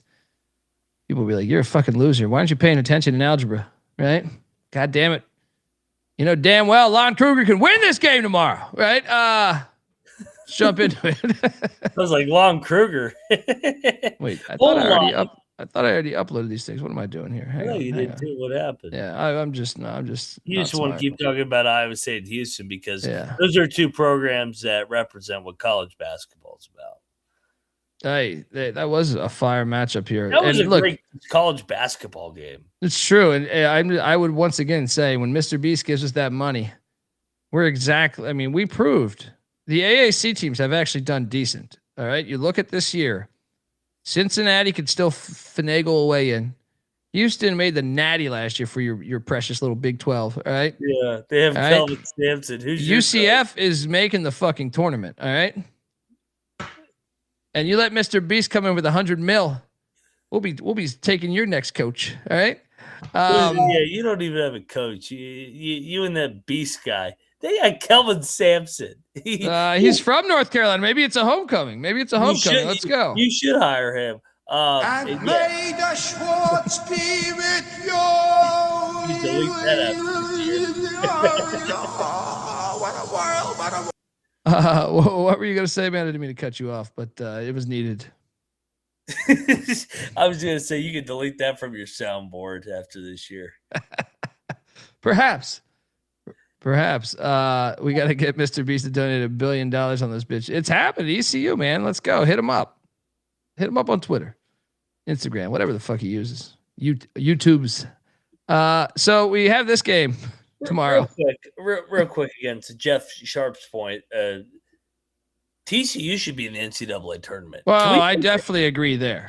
Can we put them in the tournament? Look, I know you want your Mountaineers, but to me, like TCU is actually like, yeah, but to me when I watch Dub V, like, and no disrespect, but I'm like, okay, they're solid. But I don't know that they could actually win in March, right? TCU, I'm like, I think they could go far in March. Yeah, they've beaten Iowa State. They almost won at the Fog. Oh, the Gators are beating everybody in that sorry-ass SEC. Oh, TCU beat them. Oh, Wisconsin's beating everybody in the Big Ten. TCU beat them too. How are they not in the tournament? Yeah. I am so sick of these bean flick freaking metrics. And how is TCU not in the NCAA tournament? I mean, how is Miami, Ohio an 11 seed right now? Oh, my God. Don't even start. I saw that right before we went live. I'm like, what? They're 25-0. You fucking. What else do they do? What are we doing here? This isn't college football. You get a 25 game sample size right now. Right. And you get these jackpots to be like, well, they didn't schedule hard enough. Hey, dumb motherfucker. If you knew the actual sport, nobody would schedule them because they brought everybody back. They were scared to play them. Don't hold it against them. Be like, well, you see the metrics of the Big Ten and the SEC. They wouldn't schedule them. Fuck off, dude. Miami of Ohio should be like a 5 seed. I mean, they got to be better than 11. Are you kidding me? 11 means like you one loss and you're fucking out. Yeah. So that means when they lose to UMass tomorrow, they're out. I mean, come on. Yeah. I agree, T-Buck. T-Buck, that shit's rigged. I truly believe the analytics are rigged by them buying stake in these conferences, which they clearly have. Yeah. Jerry Davis says, "What the fuck is Mr. Beast?" It's a billionaire, most famous guy on YouTube. He's worth $5 billion, I think. And he recently said, "Should I give East Carolina $100 million in football?" Because he's from Greenville and his mother worked at East Carolina, and I believe went to East Carolina. He went to East Carolina too, but he dropped out. But there's speculation. I think that they're having meetings, so I don't know what that means, but. ECU, what are you doing? Call the prostitutes over to his house right away. Right away. They should have they should just have every prostitute just lined up outside of his house. That is the problem with Ken Palm right there. Yeah, we've already exploited Ken Palm for frauds that they are. Miami, Ohio, fraud that he is. Yeah. Butler? Yeah. I mean, look, the other day, did you see this shit? Bieniek was talking about this, like the night you weren't there, one of the nights you weren't there. Even Bieniek admitted Ken Palm, he would gladly be a fluffer for, right? That They had Middle Tennessee as a top 10 home team in college basketball. Like Middle Tennessee. So like clearly these metrics, if you've watched Middle Tennessee hoops like we have, because we watch they have a deal with CBS Sports and they're nationally televised actually a decent amount of times. Nobody has been going to their games since like Kermit Davis, right? So that tells you something right there. If they had them in the top 10, and maybe they still do right now, I don't know. I have a subscription that the network pays for. I never check it. I haven't checked it one time this year, maybe once, like in December, because I was curious. But I definitely think there's a good, strong amount of horseshit there. But speaking of horseshit, how about this first game we get? And Jeff Sharp, yes, in fairness, Miami Ohio's toughest win is against Akron. Yeah, and they only get Akron once, but that was just luck of the conference draw, you know. I still say though, like Travis Steele, I do believe is 100% right, Jeff. They wanted to schedule aggressively in the non-con. No Power 5 school is going to schedule them when they see, hey, they have 4 of their starters back that averaged double digits, you know, or that were pretty damn good last year. So it creates the ultimate conundrum for you. And it's also hard to know these days when you schedule more than ever. I can tell you this, Jeff, just from us pre-gaming or like previewing every year, not pre-gaming. I tell Mac this all the time behind the scenes for football and basketball. It is like, go look at my percentage beginning of the season 5 years ago, like on the win totals or projection. I was way better than I currently am. Right. And I don't think it's because I had a son, which takes more time. I think it's because it's harder to know who the fuck these rosters are when everyone's a transfer. You know what I mean? Like you're just sitting there like, damn, this whole team is new. So imagine it from a scheduling point of view. If you're Travis Steele, you're probably sitting there saying it. I don't know. Let me just pull up their shit right now. But I'm saying like, you're probably looking at the schedule thinking certain teams could be good. You're like, well, they're bringing in this guy. You're sitting there playing the game of trying to be projecting if these teams will be good. I guarantee you this, if you look at some of these teams, you'll probably be like UNC Greensboro is normally a good team in the SoCon. They're hot right now, but they were terrible to start the season. UNC Asheville has made the tournament a bunch of times, right? They're having one of their worst seasons in probably a while. Eastern Kentucky happens to be trash this year. They used to be. Mac, wouldn't you say Eastern Kentucky is normally a good college basketball mid-major program? Under AW, yeah. Yeah, that's what I'm saying. So, like, you got they're trying to schedule there, and it's just not working out, you know? So, I don't know how we should penalize them for that, you know? It's very hard to like, yeah, Jeff, exactly. You get it, because, like, you look at certain rosters, and I cover the college football, college basketball right now.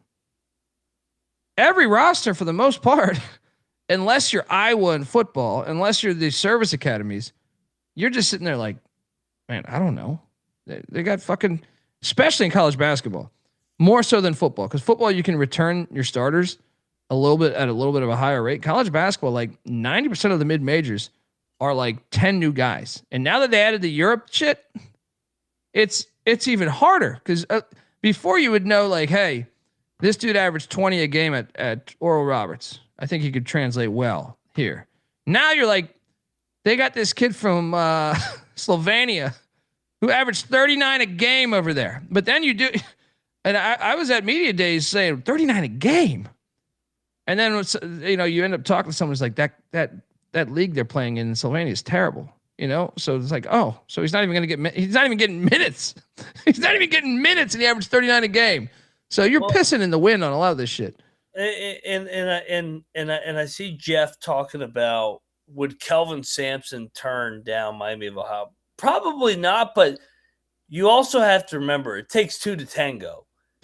Well, the schedules have to align.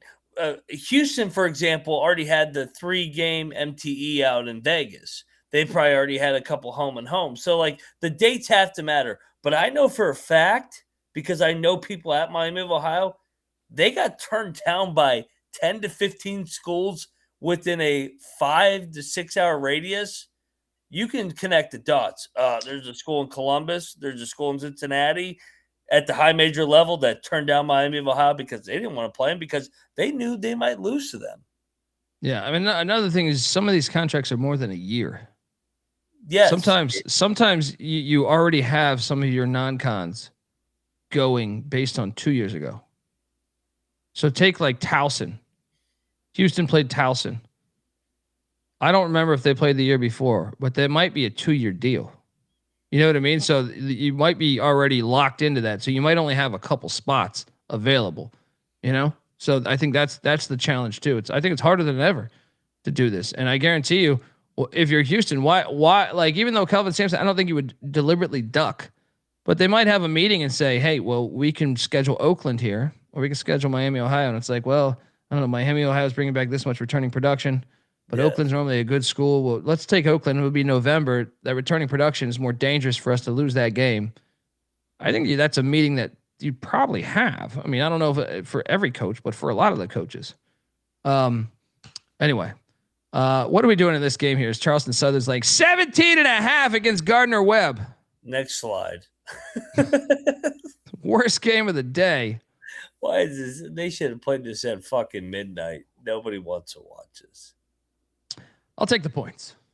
Bryson Blaine will go off, but Gardner-Webb will stay within the number. No bet. Thank God we don't have this. Thank God it's not standalone. There's no chance anybody's betting this. Yeah, give me Gardner-Webb, no bet. I mean, what's the last time Charleston Southern like 17.5? Like, what? Oh, my God. Yeah, next up we have another ACC classic. Boston College is heading to Saudi Arabia to take on Florida State. Your thought? You should bet Boston College. I'm down. They just lost 3 home games in a row. You give Florida State, who won by 30 in Blacksburg. Like, what was that? Now they're laying double digits. They haven't laid double digits all year outside of a bye game. I think you're right. Let's go. Yeah, I'll bet BC. This is way too many. Florida State. It's not even a crazy money line play, dude. No, it's not. Plus 600 on the money line. Yeah. Double log on Boston College.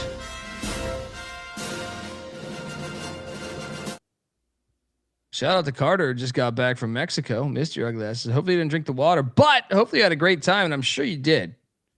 Because I've never not had a good time in the great country of Mexico. What part were you in, man? Next up, we have Northern Illinois for the final time. A conference game in Buffalo, New York against these Blue Bulls. Another case of Blue Bulls, McIntyre. Buffalo's laying 8.5. This was a 14-point win for Buffalo back on New Year's Eve. Yeah. It was like a century ago. I'll lay it with Buffalo. No bet. I will lay it no bet as well. I'm not fucking running to fucking bet Buffalo minus 8.5. Yeah. Shout out to the great Troy tuning in the chat. There he is. He's got a legend. Florida. He's driving to Florida tonight. I don't know when he's driving to Florida. You're driving to Florida again? This guy drives to Florida every other week. He's a goddamn truck driver, huh? Next up, we have Central Michigan heading to Ypsilanti. Bieniek will be in the house, I bet, here. So Central beat him by 35 on January 27th. You know how I know that? Because I bet Eastern that day. We should bet Eastern. I think you're right. Let's go. Has Eastern's lost 8 in a row? Dude, they just lost to West. Actually, we shouldn't bet this. They just lost at home to Western by 14. I don't think we should bet Eastern. This is a get-up spot. Central's horrible on the road. They are horrible on the road. All right, let's go with the Hurons. Let's go. Let's go. Double lock on the Hurons of Eastern Michigan. Lay the 4.5.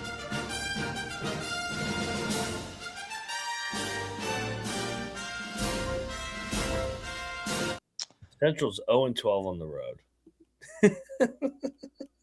And I've locked them a few times on the road. Oh, you ate shit. I think every time but one. Yeah. Next up, Villanova is heading into the Cinta Center to take on Richard Pitino and these Musketeers. Nova laying 4.5. Nova keeps fucking me up this year, dude. I took Creighton. You took Creighton.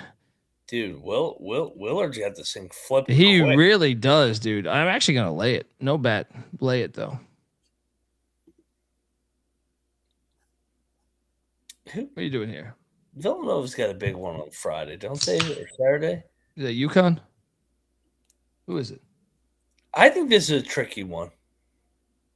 Yeah, they get UConn on Saturday. Give me Xavier. Lock it up.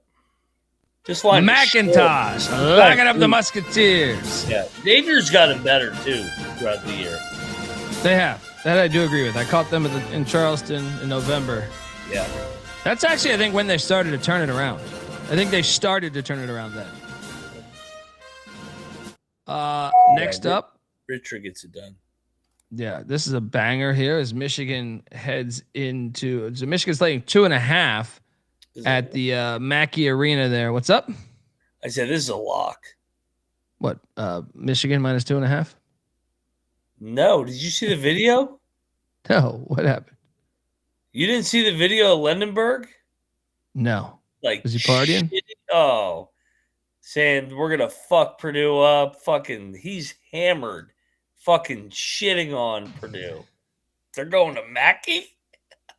Purdue's gonna fuck these bitches up. This is last night.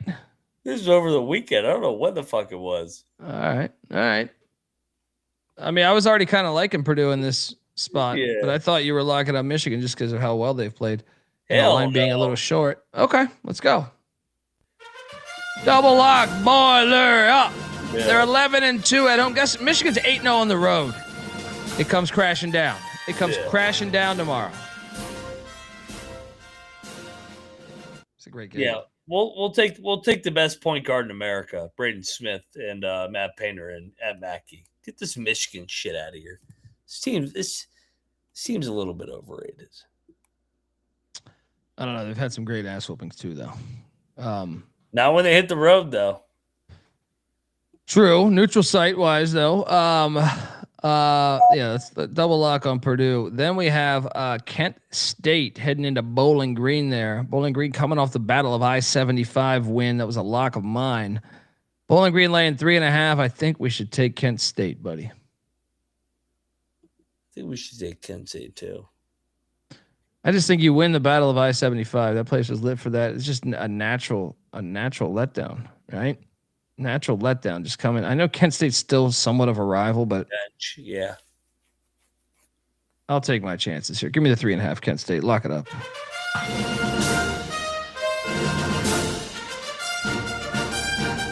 What are you doing here? I think I agree with you. I think it's a letdown spot. I think Kent, like you said, they've been playing really good ball. I'll take Kent. Lock it up. Let's go. Double lock on Kent State. Catch a 3.5. TW battling us. Shout out to TW. Jerry Davis also battling us on Michigan. I like this. All the chats got Michigan. XX has got Bowling Green too. We're battling. All of us. We're fucking battling. Let's go. Purdue's going to fuck Michigan up tomorrow, and I can't wait to shit on Bieniek tomorrow night. Hopefully he shows up. Boiler up, baby. Let's go. Next up, we have South Carolina heading to Gainesville, where Florida is laying 23.5. This was an Elite Eight game once upon a time. Hold on here. So South Carolina only lost at Bama by the way, 12. Remember you locked that? I think we should lock up South Carolina here. Florida's off of a Kentucky and Georgia wins, two rivals. Who they got on deck? At Ole Miss, but I don't know if that really moves the needle. 23.5. I'm going in. Give me South Carolina. Lock it up. Gators win by 18.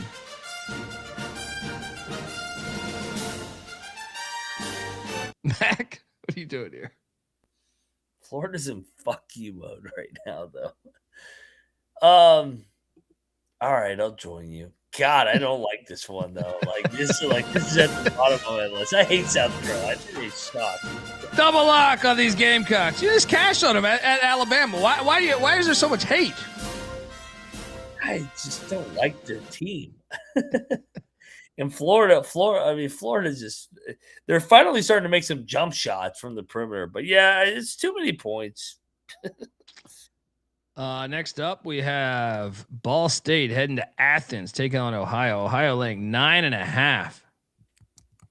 That's a big number, man. Give me the points in Ball State. I know they're 2-10 on the road, but I feel like they've been playing better. And Ball State did beat them, a couple weeks ago in Muncie.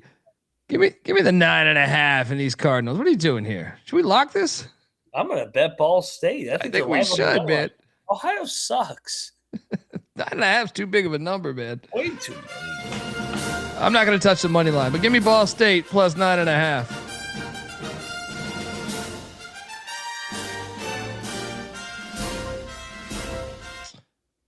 All right. Look, before I get to the next one, I want to let you know that the college basketball experience is brought to you by Kalshi. Yes, Kalshi is a real money prediction market, legal in all 50 states. Kalshi has a ton of trading options for your favorite sports as well. And besides sports, they got a ton of other markets, including politics, entertainment, hell, even the weather. It's Kalshi. You can trade anything. New Kalshi customers get $20 when you use the promo code SGPN. That's Kalshi, KALSHI, promo code SGPN. We're also brought to you by Rebet. Rebet is the #1 social sportsbook and casino that is out there. Look, available in 35 plus different states, including Texas and California. Get in on the action with Rebet. Plus, get 100% purchase match up to $100 with the promo code SGPN. That's Rebet, promo code SGPN. All right, we are back. And this fucking guy. So how you guys doing? How's everything? Someone was in Cancun. That's a great time. Haven't been in like 20 years, but it was a great time. Love Cancun. The chat is what are y'all making the line for Houston versus Florida in Houston? Houston minus 2.5, maybe 3.5. How about 3.5? Houston minus 3.5, I would say. In Houston's like home gym, are we talking? Are we just talking about in a random, like, are you talking about on campus? I'll lay it with Houston. What would you make that line, Mac? Florida at Houston. Florida at Houston? I said what? Houston minus 2.5, minus 3.5, something like that. Yeah, Houston minus 3. Last year in the Natty was a pick. Yeah, home court gives me 3. Yeah, give me Houston. Shout out to Troy. Is currently driving in North Carolina right now. There we go. Stay safe, man. All right, you ready to have some fun? Is it the game? North Carolina. Oh, yeah, I like this one too. I mean, when you consider like Villanova, Xavier, Michigan, Purdue, I even think like Kent State, Bowling Green's a fun game. Then we get this right here. North Carolina at NC State. NC State's laying 6.5, Mac. I mean, Will Wade's called out his team how many times this year? Is he going to get fired? Well, obviously, Caleb Wilson is out, maybe for the season. I think it's been rumored to be the season, but NC State's going to blow him out tomorrow. I think you're right. I'm locking up the pussy pack. I love right? NC State tomorrow. Double lock on the pussy pack. Lay at 6.5.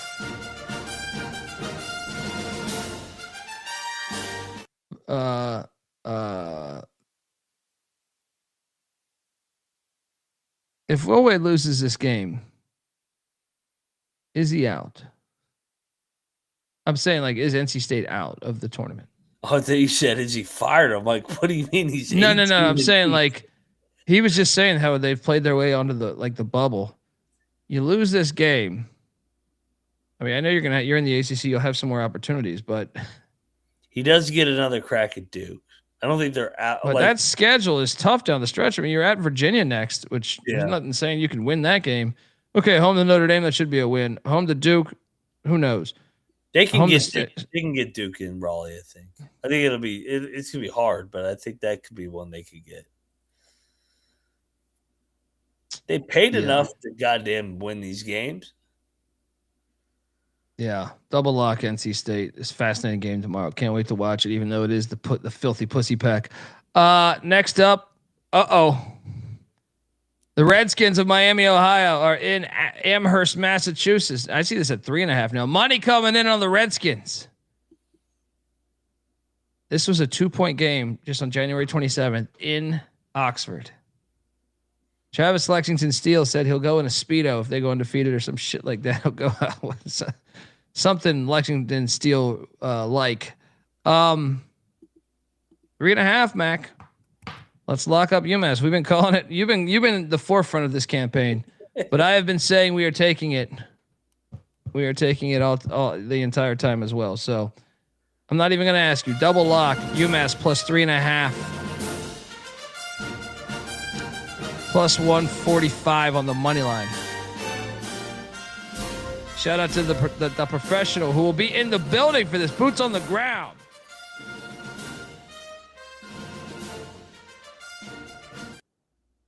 Plus 140 on the money line, man. I see 145 out there. Yep. Miami, Ohio is going down tomorrow. This is the one they get tripped up. They should have got tripped up when they played UMass a couple weeks ago in Oxford. That game was a war. They had the ESPN game over the weekend. They're getting tripped up, man. Frank's team's playing really well right now. They got screwed at Akron the other night by the refs. They're going to win this game outright. This is must watch tomorrow. What's crazy is this is being played at the same time as North Carolina, NC State, and Michigan, Purdue. You're going to have all three of these games on at once. This is the game on audio for me. Right here. I didn't mean to cut you off. What were you going to say? No, I'm just saying, like, too, like, just look at how UMass has played over the last 3 weeks. They have a road loss to Akron. They played really well in that game. It's easy to see a tide turn. Akron was favored against Miami of Ohio when they played. I know Miami of Ohio won, but and then the game before that, they lost a triple overtime, crazy ass game to Coastal. UMass is winning tomorrow. UMass. There's no guy. It's a win-win situation. We're betting UMass, and then if Miami goes 26-0, I think it's the best story still in the sport. And agreed. We're playing with house money in a way. Shout out to a tailgate report giving us $10. Few days late on this, but 1 month out. What is your current MAC championship matchup? Are we going to get the anticipated Miami Akron game, or will can't read, can't write, Kent State sneak in there? You better watch out for that team on the right there. I'm telling you, this team, the old Minutemen are playing good ball right now. They are. I was impressed a lot in that. Actually, this is how you sell it, Mac. When they've played at Akron and at Miami, Ohio, they're 0-2, but they were right fucking there. Both games? They were right there at like the 4-minute mark, 5-minute mark. I mean, shit, the game at Miami, Ohio, they were up like 80% of that game. You're right. I mean, that's how you sell it right there to me. I would say UMass is the third best team in the league. Miami of Ohio, Akron, then UMass. Kent State is a weird team, though. I feel like they are capable of. Kent State's solid. Yeah. I'd say they're fourth, and then Ohio. Those would be my top. I might put Bowling Green above Ohio. I might. But yeah, I think I do. I think Bowling Green's better than Ohio. For what it's worth. Yeah, you guys keep saying this is the one. Well, yeah, of course we do. They're 25-0. Doesn't happen much. What are you supposed to say? I will say Miami of Ohio has not been covering much recently. I know they covered the last game. They haven't been covering a lot. Yeah. But I feel like they've actually done better on the road covering than at home, oddly enough. They're losing. They're fucking losing. I can't wait. For this all game. All you Jack fucks in the chat are gonna kiss my UMass ass, baby. Let's go. Bill Russo said UMass is 7th in the MAC. I don't care. Are they currently? Yeah, I don't care what they are in the MAC. I'm watching with my own eyes. They're the third best team in the MAC. I mean, if they win tomorrow, they could easily be all the way up to third.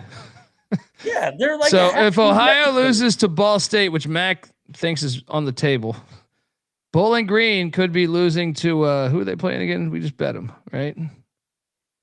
We're playing Kent State, so we took Kent State. So if Bowling Green loses to Kent State, and you have Ball State upset Ohio, then all of us and UMass win, then UMass will be in third or fourth place, considering yeah. So I mean, it is razor thin right there, Bill. But I get your point. Yeah, everybody keeps saying I keep hearing they're going to lose tomorrow. Yeah, because you're watching this show. There's only two guys saying that. There's no other fucking show saying UMass is going to win tomorrow. I've been saying it for a month. Colby's been saying it for 2 weeks. Yeah, look, and the reason why he sells me on this is like, first off, they're 4 into the conference, right? I like that aspect. I feel like, they're out of practice with facing, what they do, and that's why they almost caught them the first time. But I also think like UMass is like a team that I think there's good value on right now. I know, I know you worked with Frank, but I'm saying like, I see what he sees right now as far as like at Akron and at Miami, Ohio, they were very close to winning Akron pulled away final 4 or 5 minutes. Miami, Ohio was like the final minute of the fucking game. Yeah. So like to go in those environments and play the way they did, I was rather impressed with UMass. I think they are playing their best ball, and I think they're probably playing the third or fourth best within the conference right now. I think them and Kent State maybe you battle, but I agree with you. But I'm on UMass too. I just think it's hard to continue to win, and then I obviously this is probably the best coach that he faces.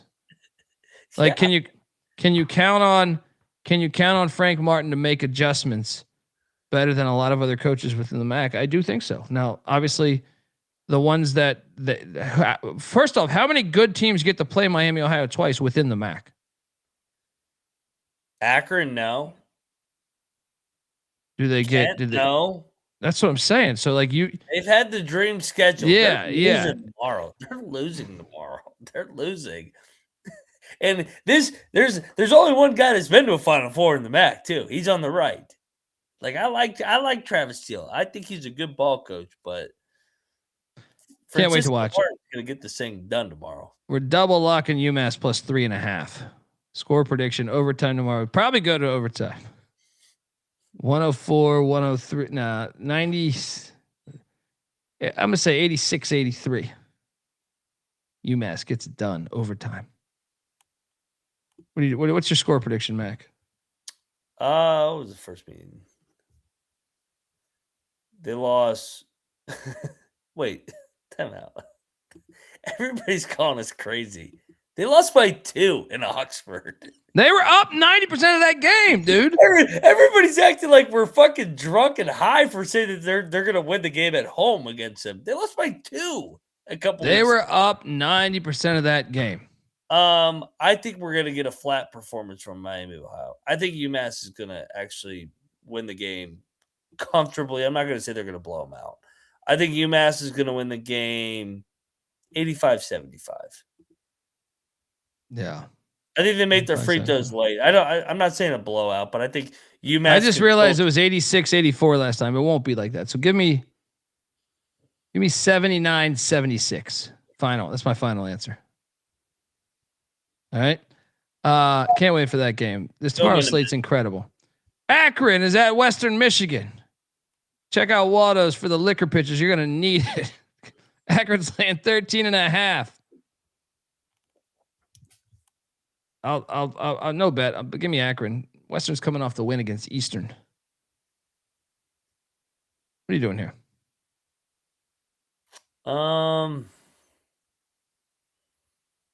Zips didn't play well on Friday either. But I think a lot of that had to do with UMass. Give me Akron, no bet. All right, our fire day continues tomorrow with a gigantic opportunity for the Mustangs, who just lost at the buzzer to Syracuse. Louisville laying 3.5 at SMU. Nope. Give me the Mustangs. Lock up the Mustangs plus 3.5. George W. is going to be there. You know damn well he will be. Where's my clip? Somewhere here. I can't find it. I can't find it. Dan Marino and his really dynamic wife. Who are you taking here, man? This game is fire too. Tomorrow's slate is fucking fun. And shout out to Raphael giving us $5. Mac, I love you, man, but UMass is losing tomorrow. Take a drink with me right now. If they lose, I owe you a beer. I'll take a drink with you, but UMass ain't fucking losing. I have not seen one person in the chat say UMass is going to win tomorrow, which means I know I'm on the right side. I know we're on the right side here tomorrow, Colby. What are you taking in this one? This is a fucking good game, dude. The ACC is giving us a little bit of heat tomorrow. A little bit of heat tomorrow. Yeah, this is an interesting game because Louisville just played at Baylor or not at Baylor. They were in Fort Worth or whatever. Yeah, right there. Right there. I like SMU too. Lock it up. Oh shit! Hang on. What is? Let's go. Yeah, no, my sound. You get a split on the road. Double lock on the Mustangs of SMU.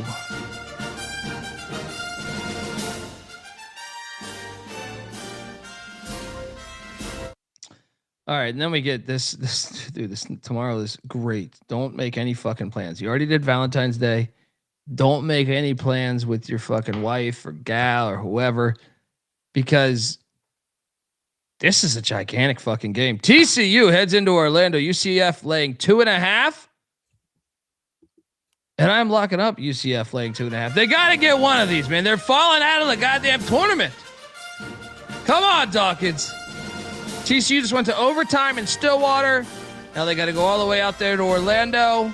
Troy Tuning, you should be in the house for this. Mac, what are you doing here? Yeah, I love UCF. They collapsed the other night against the Superior Mountaineers, who should easily be in the NCAA tournament, may I add. The Frogs, tough spot here. They're off an overtime game in Stillwater, to your point, and the court storming against fucking Iowa State. So I think it's a letdown. I love UCF. I think they blow them out. Double lock on the very shiny Golden Knights of UCF, Central Florida. Clark Townsend and XX with us as well. Come on, dude. How many great games are there? And then you got this sneaky one here. St. Louis is heading to Kingston. No, not Jamaica. Rhode Island. Where, to quote Sean Stack in the Money Green, that fat blob of mayonnaise, Robbie Avelia, and a.k.a. Salt Frazier, who's been balling this year. It's a tough road spot here. Oh, I'm on Rhode Island plus the 10.5. Oh, I love Rhode Island. Yeah, I think let's go. Money line. Let's go. Let's go. Double lock these Rhode Island Rams. St. Louis has won 18 straight games.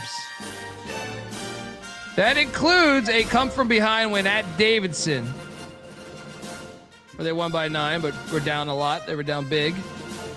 That includes the Duquesne game where it was like a 3 or 4 point game. And what? I think those were the two that really stood out. Double lock on Rhode Island here. Anything else you want to add to this game? Sprinkle some on the money line, man. Plus 500, I see. Yeah, I love the Billikens. Great. This is the money line play. This is the fucking money line. They're gonna get tripped. They're not. This is the money line play. I think you're right. They're not running the table in the A10. Like, they're good, but they're not that good. And they have VCU on deck on Friday night. Yeah, it's a tricky spot. And look, I know Rhode Island's 5-5 in their last 10, but they have some good wins. They beat Dayton at Dayton. They beat George Mason at home by double digits, almost 9-point win. Right? They took down Richmond at home, which I know Richmond's not great, but they're still well coached. They swept Richmond, actually. Won on the road there too. I like it. Let's go. Next up, we have Virginia Tech's at Miami. I got another lock here. This is just a great slate. Tomorrow's a beautiful day. Dude, I'm all over the Hokies here, man. I think they're live on the money line. This is a money line play too. I think they are fucking live on the money line here. Plus 300. Hokies. Take the 8.5, of course. Cover your ass. Sprinkle that plus 300 on the money line. You with me? Oh, dude, Virginia Tech is the foxhole team. They are proving why the foxhole is a thing. I had them last week with you against Clemson, and then I went on Florida State because they came back as a big favorite. They got blown the fuck out. Now everybody's out on them again. Miami feeling fat and comfortable with their fat girlfriends down there in Coral Gables after that miracle win against NC State. Dude, the Hokies are going to win the game outright. Let's go. All right, I do want to push back on your ACC is shit because they're giving us fire today. All right. I didn't look ahead yet. Yeah. I made that statement. Finally, these jack fucks. It took a month. Yeah, I mean, Carolina at NC State, Virginia Tech at Miami, Louisville at SMU. The only shit they're giving us is Boston College, Florida State. All right, which is certified dog shit. But it's a Boston College wins on the money line. Then it's a good game. Yeah, they are live. We do think they're live. Can't wait to watch this game though. What is the ACC standings right now? Let's talk about that for a second. Jeff Sharp says no respect for home courts. No, Miami doesn't have a home court. That fucking they did. Actually, they stormed, but there was a gigantic North Carolina portion of that stadium. They're gonna have no fans for this fucking game. So right now, Duke's got a 2-game lead on Virginia. Virginia in second place. Hell of a year for Coach Odom. Clemson 2.5 games back. Miami 3 games back. So right now, Miami's the 4 seed in the ACC. If the season ended today, in the ACC tournament there. Yeah, huge game. Hokies battling for their whole postseason life. They're in the more they are in the more foxhole-ish spot. Foxholes everywhere. Double lock. These Hokies be filled with foxholes. I hate to sound like I'm betting every game, but this whole spot, I like a lot of these bets. George Washington's getting 6.5 at the Siegel Center. Dude, I think G-Dub is the play here, dude. They just beat Richmond at Richmond. They got St. Louis on deck. I agree with that. Yeah, let's go G-Dub. G-Dub struggled. I think they've righted the ship here. Let's go G-Dub. Give me the 6.5 in George Washington. I don't think they're going to win. VCU probably still win the game, but they could. I mean, G-Dub is capable of it. Double lock on the Colonials of George Washington. The Colonials of George Washington. The Colonials of George Washington. Yep. Next up, you think, how great is this slate, dude? Can we talk about how just there's every game is key, and then you get this, you think, oh, this is nothing. SEMO is at UT Martin. Well, UT Martin's in first place. You know who's in second place? SEMO, one game back. You win this, SEMO. You are in first place in Martin, Tennessee. Fire games left and right here. Martin's laying 3.5. Where's the game? SEMO. It's in Martin, which it makes me scared. It makes me incredibly scared. Martin sucks at home. I mean, Martin, I know the record says 11-1 at home, but trust me, they have not been covering any of these fucking games. Yeah. I'm all over SEMO. SEMO money line. Dude, it is the OVC. They're not just gonna walk in and fucking cruise here. This shit's got to be painful. They have to know the stakes, though, dude. To me, Martin's got to know the stakes here. SEMO's good, though. I'm going to battle you. I think they got to know the stakes. Their team's 26 years old. They're all from fucking Croatia. I will battle you, but I can't wait to watch this, dude. What is best in life? To crush your enemies, see them driven before you. Cannabis says Martin lost by 16 at SEMO last month. Revenge. Dundee on the Skyhawks. Mac on the Redhawks. The professional there likes GW moneyline. I think I could see it happening. I just think VCU, that crowd will find a way to win that game, but I could see it. I think it's going to be a 1 or 2 possession game, so I could still see that. Next up, another great game. Wisconsin laying 1.5 in Columbus against Ohio State. Let's talk about the Big Ten rankings right now, or standings. What should I say? Michigan has a 2-game lead on the Illini. Hey, Purdue, you're 2.5 games back. You win tomorrow. All of a sudden, that gets mighty interesting down the stretch.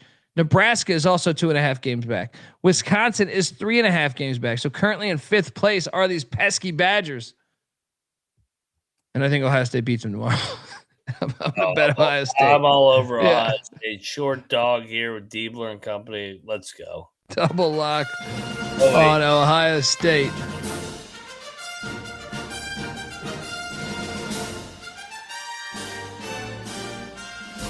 And yes, I am on UT Martin. Sorry for the official people on the sound board. I don't want to fuck this up, so I'll make sure we get home here as what do we got?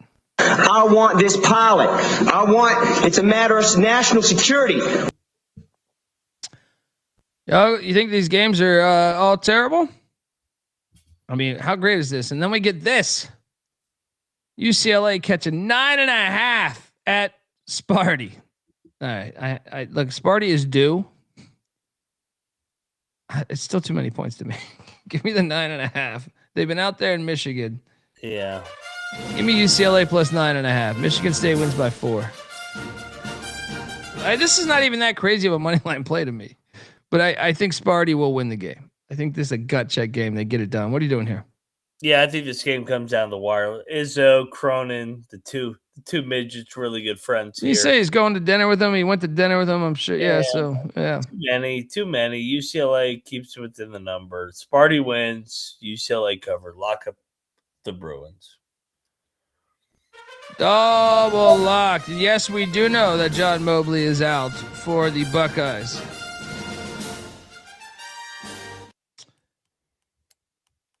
I mean, dude, how many, like, if you look at like the last 20 games we talked about, short of Akron, Western Michigan, the last like 20 games we talked about have been fire. Yeah, this is a great slate. Yeah. So now we jump over to Laramie, Wyoming. Coach Wahlberg catching 8.5 against Sundance, Wicks and company. Highest elevation in all of college basketball.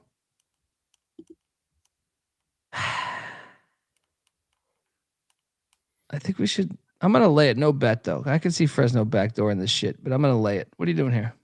I'll lay it. They've lost 3 in a row here. I think Wyoming's better than the record. No bet. Next, we go to Austin, Texas, where LSU is catching 11.5.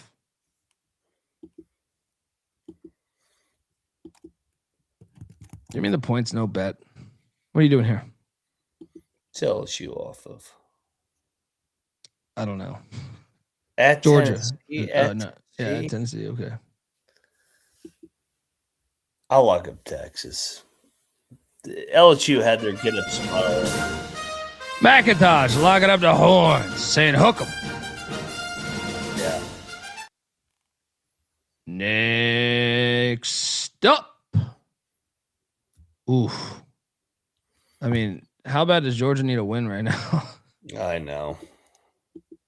What has Georgia lost now? 5 of 6. Snow White is drowning in losses here. And some of them have been brutal. 1-point loss to Tennessee in overtime. And then some of them have just been absolute ass whoopings at the same time.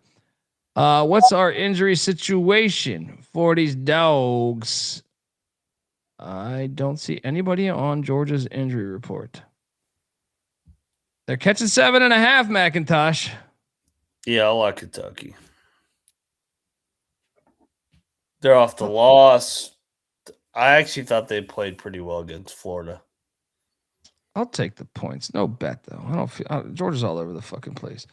Max locking up the Wildcats in Big Blue Nation.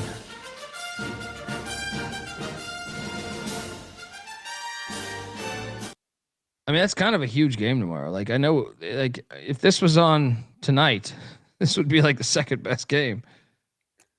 when you consider this right now, do you have bracketology out? I would love to know what is the seating like? Is Georgia in the dance right now? I would assume they're on the outs, barely.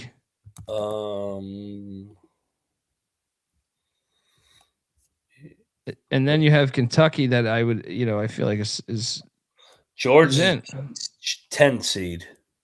So they're in. That's crazy. Yeah. They've lost 6 of 7 or whatever, 5 of 6. And they look like shit too. Kentucky's a 7.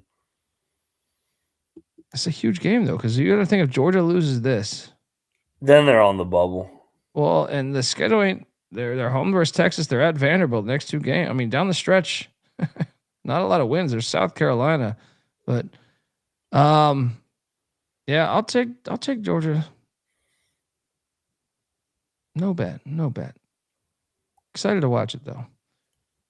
Next up, speaking of Nebraska, this game is fire.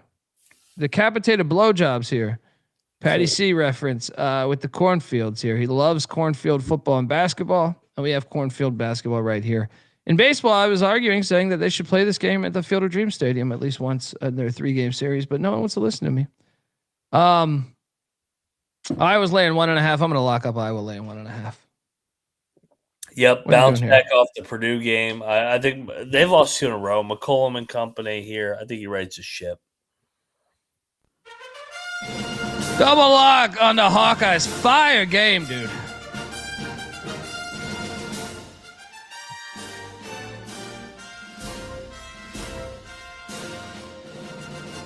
That can't be true, Dilly Daggers, right? Lenardi said LSU is still live to get to the tournament.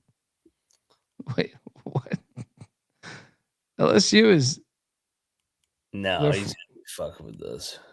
He's gotta be. Well, who has LSU beat? Nobody. I think he's fucking with us. Gotta be, yeah. I mean, they beat SMU. That's it. It's their best one of the season is SMU. You gotta be fucking with us. Gotta be. This is a great game though, dude. And then next up we have Baylor taking on interim head coach here. Former North Florida head coach. And Baylor assistant. Yeah, Matt Driscoll there. The guy's got 248 career wins. They're at home getting 3.5.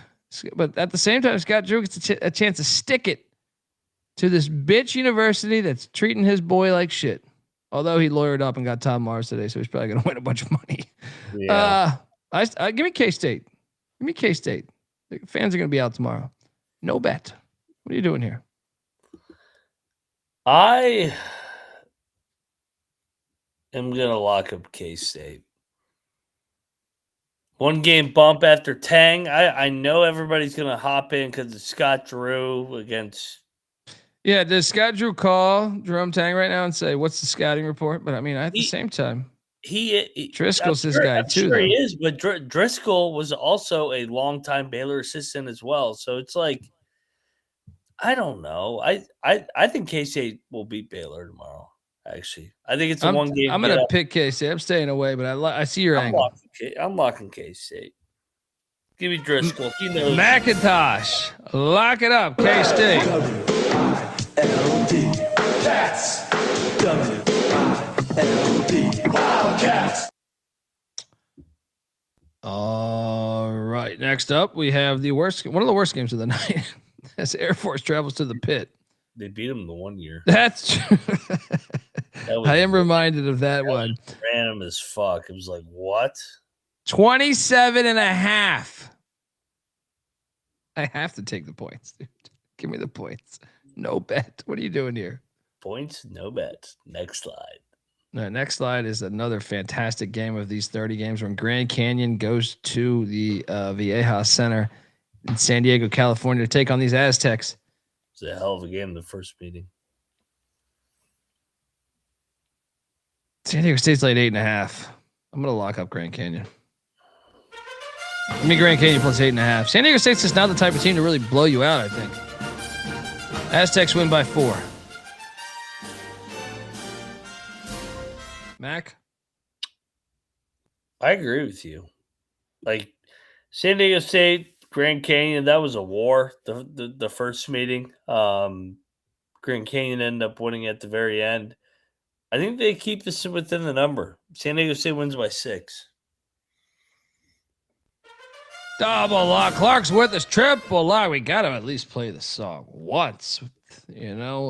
Triple lock on Grand Canyon here. Friends through eternity, loyalty, honesty will stay together through thick or thin. Friends forever will be together.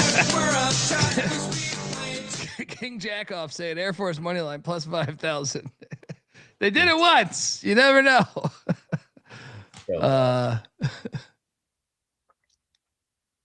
Jerry Davis saying, did I know Kansas State fans were planning out to wear bags on their heads tonight before Tang was fired? Well, they wore it the other game, so it wouldn't. I mean, if the whole stadium's like that, I mean, I think K-State fans are being a little too ridiculous. He did take you to the Elite Eight a couple years ago. Yeah, yes, he's underachieved.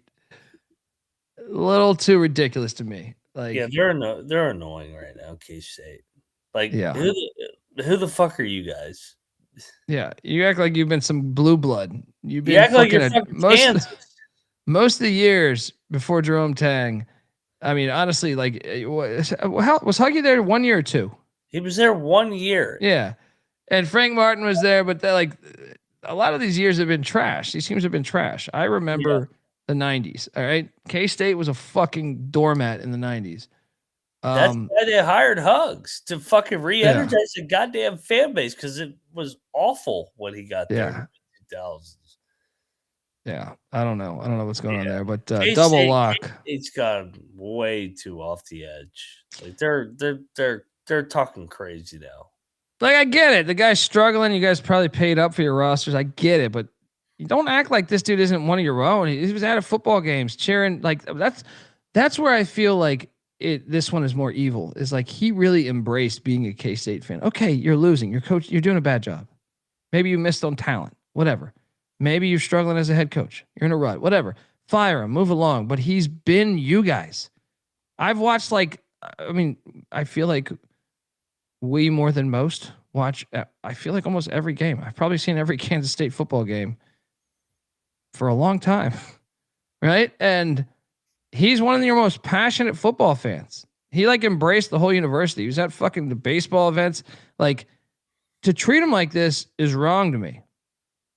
He didn't fuck you over. He didn't backstab you. They struggled on the hardwood. That happens in sports. Yeah. Pay him his money and get him the fuck out of there. You want him to have good memories of the fucking Elite Eight team. You're going to bring that team back in like 20 years.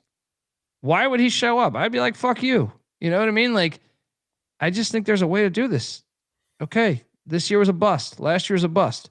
Fire him, move along, but keep your respect, in my opinion. Like, I lose respect for Kansas State. I've traditionally loved their fucking program, but yeah, I lose respect for them. Yeah, there's a way to do business, man. It's like, okay, it didn't work out. Hey, man, we appreciate your time and we love the Elite Eight run, but this isn't working.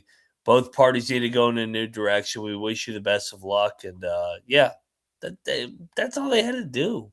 And that's what I'm saying. Like, he embraced the community. And that's why I find it so shocking to me is like, I remember I went and saw K-State at Texas in Austin when like Colin Klein era, probably. And me and Nick, my brother, NC Nick, we were out drinking and we thought we thought K-State fans were so awesome. We came in there projecting like Texas fans that like we'll go 6th Street, all the bars and shit. And this is 15, 20 years ago, and we came away just so impressed with K-State fans. We thought they were awesome. So like to see this happen with their fan base, I think is ridiculous, man. And like they're saying in the chat, he's a really good guy. I met him. Wait, that's what I'm saying. All right, it's not like you got busted. It's not like he didn't win enough basketball. It's not like he's the guy. It's not like he's a scumbag. You know what I mean? Like, if you have any proof of him being a scumbag, I don't think so. He's embraced trying to win there and been a part. Like I think most university would love to see the face of their basketball program repping. Like, he's been like the front of the chants at the football games and shit. What are we doing here? What are we doing? You're shitting on a guy unjustly here. Folks, what I tell you. The college basketball experience is brought to you by Underdog Fantasy. Underdog has you covered for pick'em for almost every single sport that there is. Get in on Underdog and win up to 5,000 times the amount of money you can enter. Underdog's got a brand new offer for new customers. Play $5, get $75 in bonus funds when you sign up with our promo code. That is TCESGPN. And we're also brought to you by Rhythm. Rhythm has been on an absolute heater for college hoops. They threw us one hell of a party in Vegas last year, too. It's super easy to sign up, run predictions off the house model, or make your own and mess around with those sliders. Looking to go premium? Use the promo code SGPN25 when you download the Rhythm app for 25% off your first month. Download Rhythm. Promo code SGPN25. All right, we are back. Couple games left on the slate. You want to talk about live dog? This is exactly the one, Mac. Yeah, we're betting San Jose. I was looking at this. I was like, this is just the type of game Alfred loses. Yeah, Alfred. Tell me this one isn't. Who do they got on deck? I bet you they got a fucking good opponent on deck. They got Utah State on deck. Oh, So, they like it. This is it. Nick in the chat. Come on, this has got to be the one. What are they? Plus 550. Sandwich spot with San Diego State and Utah State. Yep. Double lock in front of 6 people, and Nick will be one of them. Right? Sparty gets it done. Sprinkle that money line. Sprinkle that money line. I've seen Alfred teams my whole damn life, and I feel like this is just the type of game they could sputter in.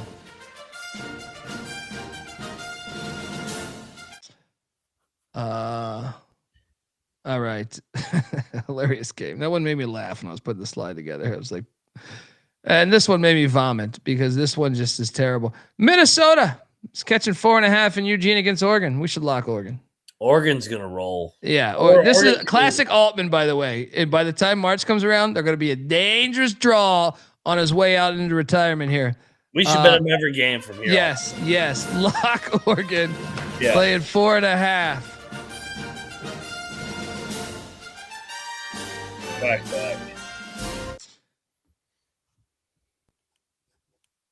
Back. Nick says Miles has been playing 6 guys the last 3 games. I don't care.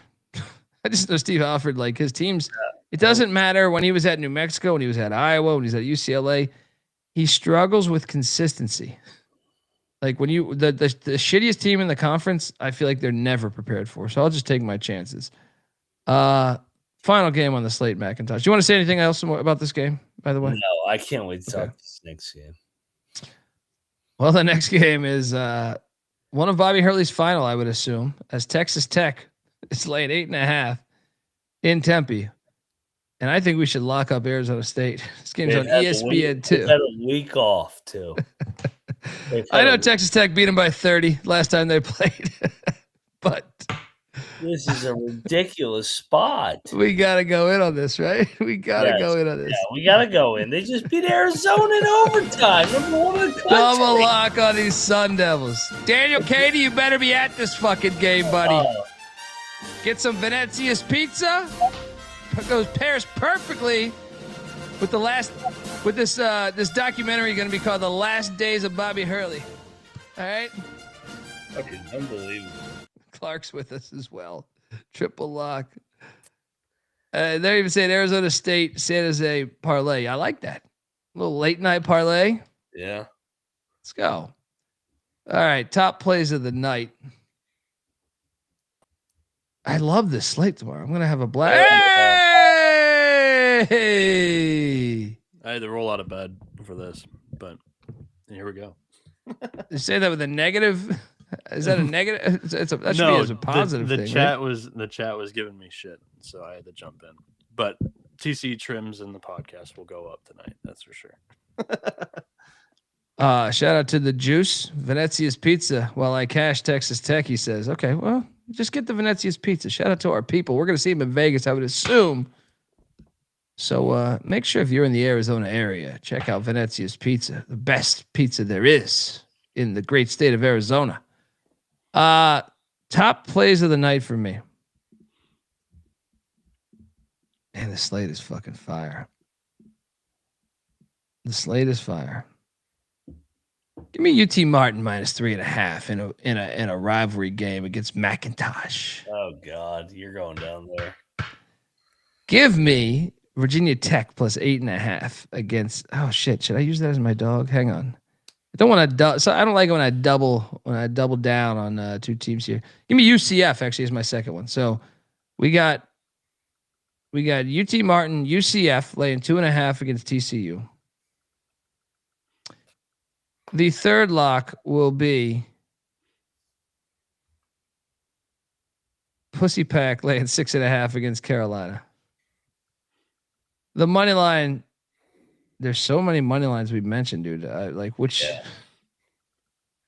one is most likely with giving me the most value?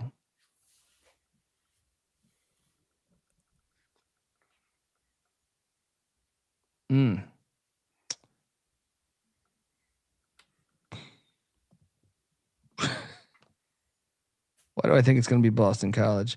But give me Virginia Tech. Virginia Tech beats Miami at Miami tomorrow. All right, they get it done. What is that money line? I forget. Plus 300 or plus 310. Mac, what are you doing here? All right. In the showcase game, I am all over Braden Smith, Matt Painter, and Purdue against Phoenix, Michigan Wolverines, and talking all that shit. Welcome to Mackey Arena here. That Purdue gets it 5 done. months ago, that video, by the way. It don't matter. It's fucking out there, and fucking Purdue's gonna smack Michigan's ass. Number 1 team in the country going down tomorrow. That's number 1. Number 2, the Shiny Knights of UCF. I like them in a bounce back TCU off. That's a great spot. That's a great situation, I think. It's a great spot. Yep. Yeah. UCF.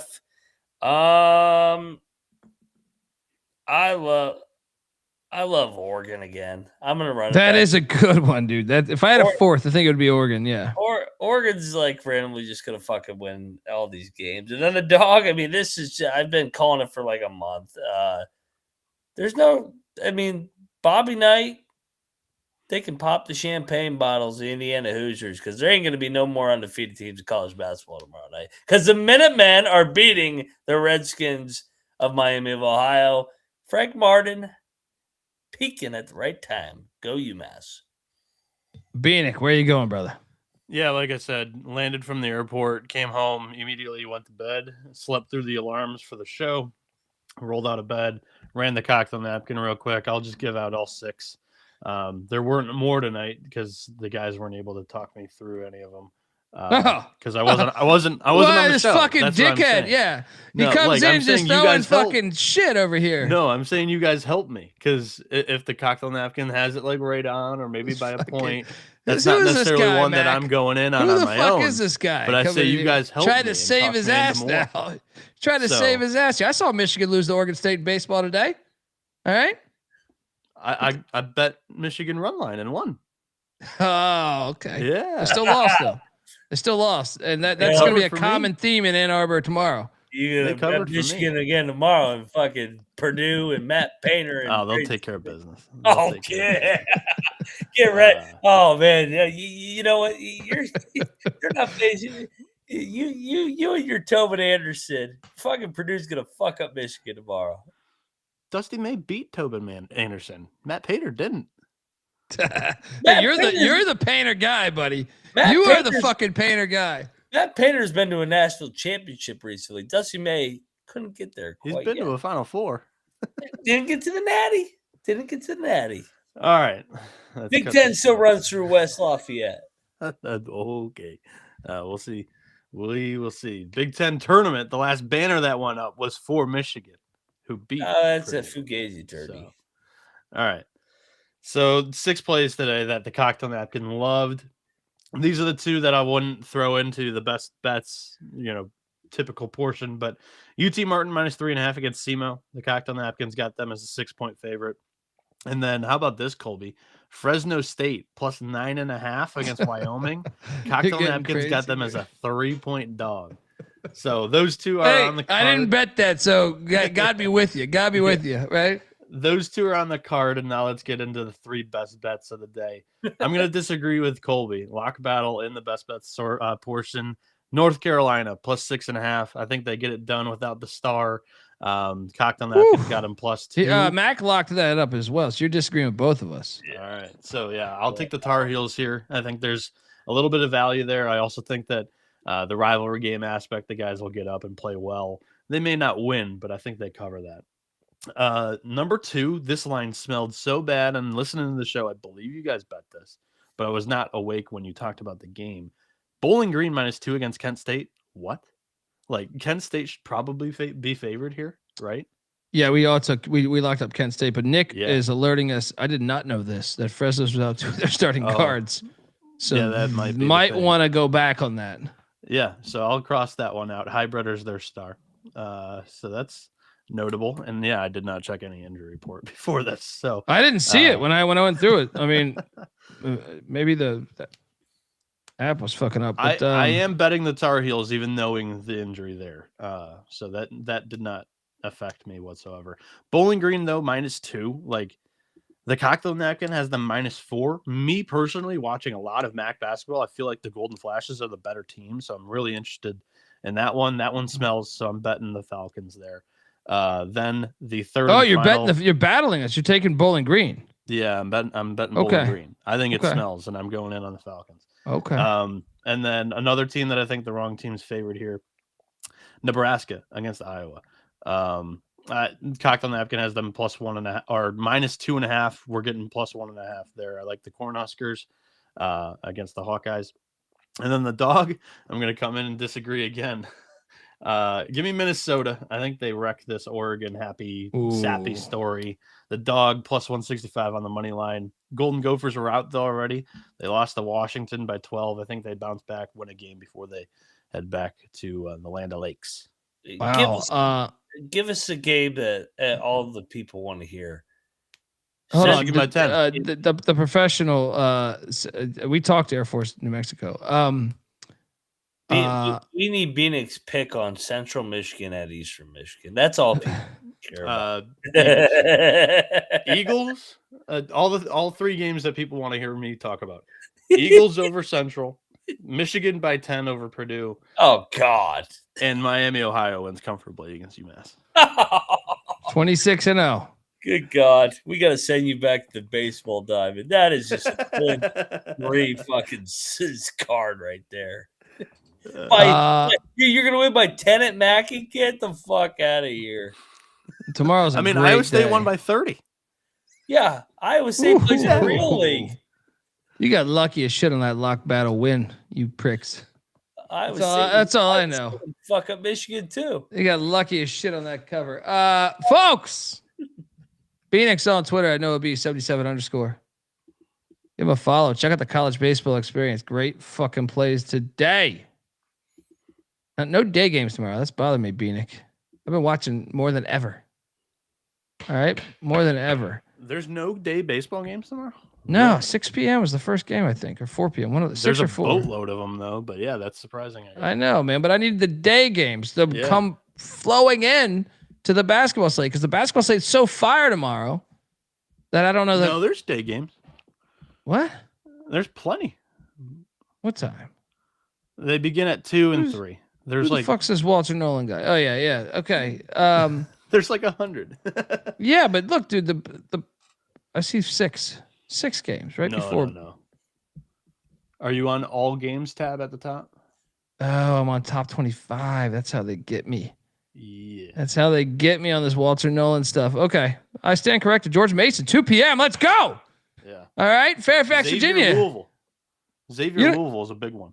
You don't walk into Spurler Field and push the Patriots around. All right. Stand corrected. Check out the college baseball experience. And I was looking at top 25 like a moron. Georgetown, like, Maryland. Fuck. Dude, I'm all over that. I'm all over that. I'll be watching. Moneyline McIntyre is on Twitter at Moneyline_Mac. If you happen to be at Bailey's Tacos, buy him another seltzer. And I'm on Twitter at the Colby D. What is that right there? Mutts. You ever been to Mutts? You been to Morgantown? You been to Mutts? Hold on. There's a big dude. I went to Morgantown 25 years ago, so I got no idea where the fuck I was drunk at. Mutts. It's like all silver, and then there's a glare from. I was probably 24 years, probably around 2002 or 3. Was it still there then? Does it say the year established? Yeah, Mutts is an old school spot. Tomorrow I will be at. It's Tuesday. That's Taco Tuesday. I might sneak over to Tropics. What do they do there? That's so exotic, right? What do they do at Tropics? That's out of Cheat Lake. Like they got the nice TV setup. I want to watch all these games. So I might. Do you do a Malibu and pineapple there? Is that when you walk in? Do you wear your Hawaiian T-shirt there? Look like June Jones coaching a football game. What do you do? No, I say Miller Lite and keep the chips and salsa coming, baby. This is a great and that's the tropical, right? The salsa, right? And play Bugs Bunny music, whatever the Super Bowl. Matt gets butts at Mutts. Yeah. The first time I ever saw your dick, I had never seen anything so big and thick. Tropics. I go in there and I get my Miller Lite is not tropical. Sometimes the keg's not working well, so I got to get Corona. He puts a lime in his Miller Lite and he goes, "Look at this.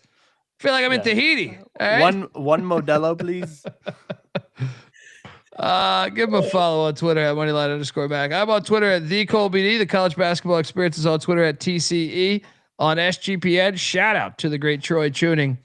And look, we're putting the Vegas plans together. We're going to have some shit for you soon. All right, soon. We're going to have the days that we're going to be out there. If you're in Vegas for March Madness, hit us up. We're making the rounds. Till next time, folks. All right, first, hold on. YouTube.com/The College Experience. Hit the like and subscribe. I mean, what are we doing here? I would challenge everyone in the chat right now. Can you send it to one friend? One friend that you think might like sport, you know? Not hard.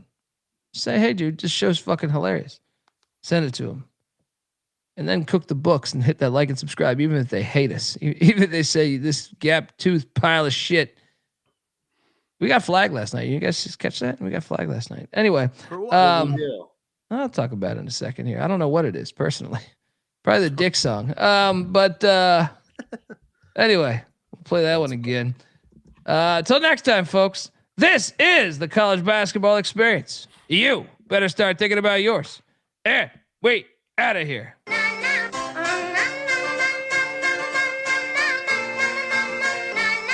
I hear there's rumors on the internets.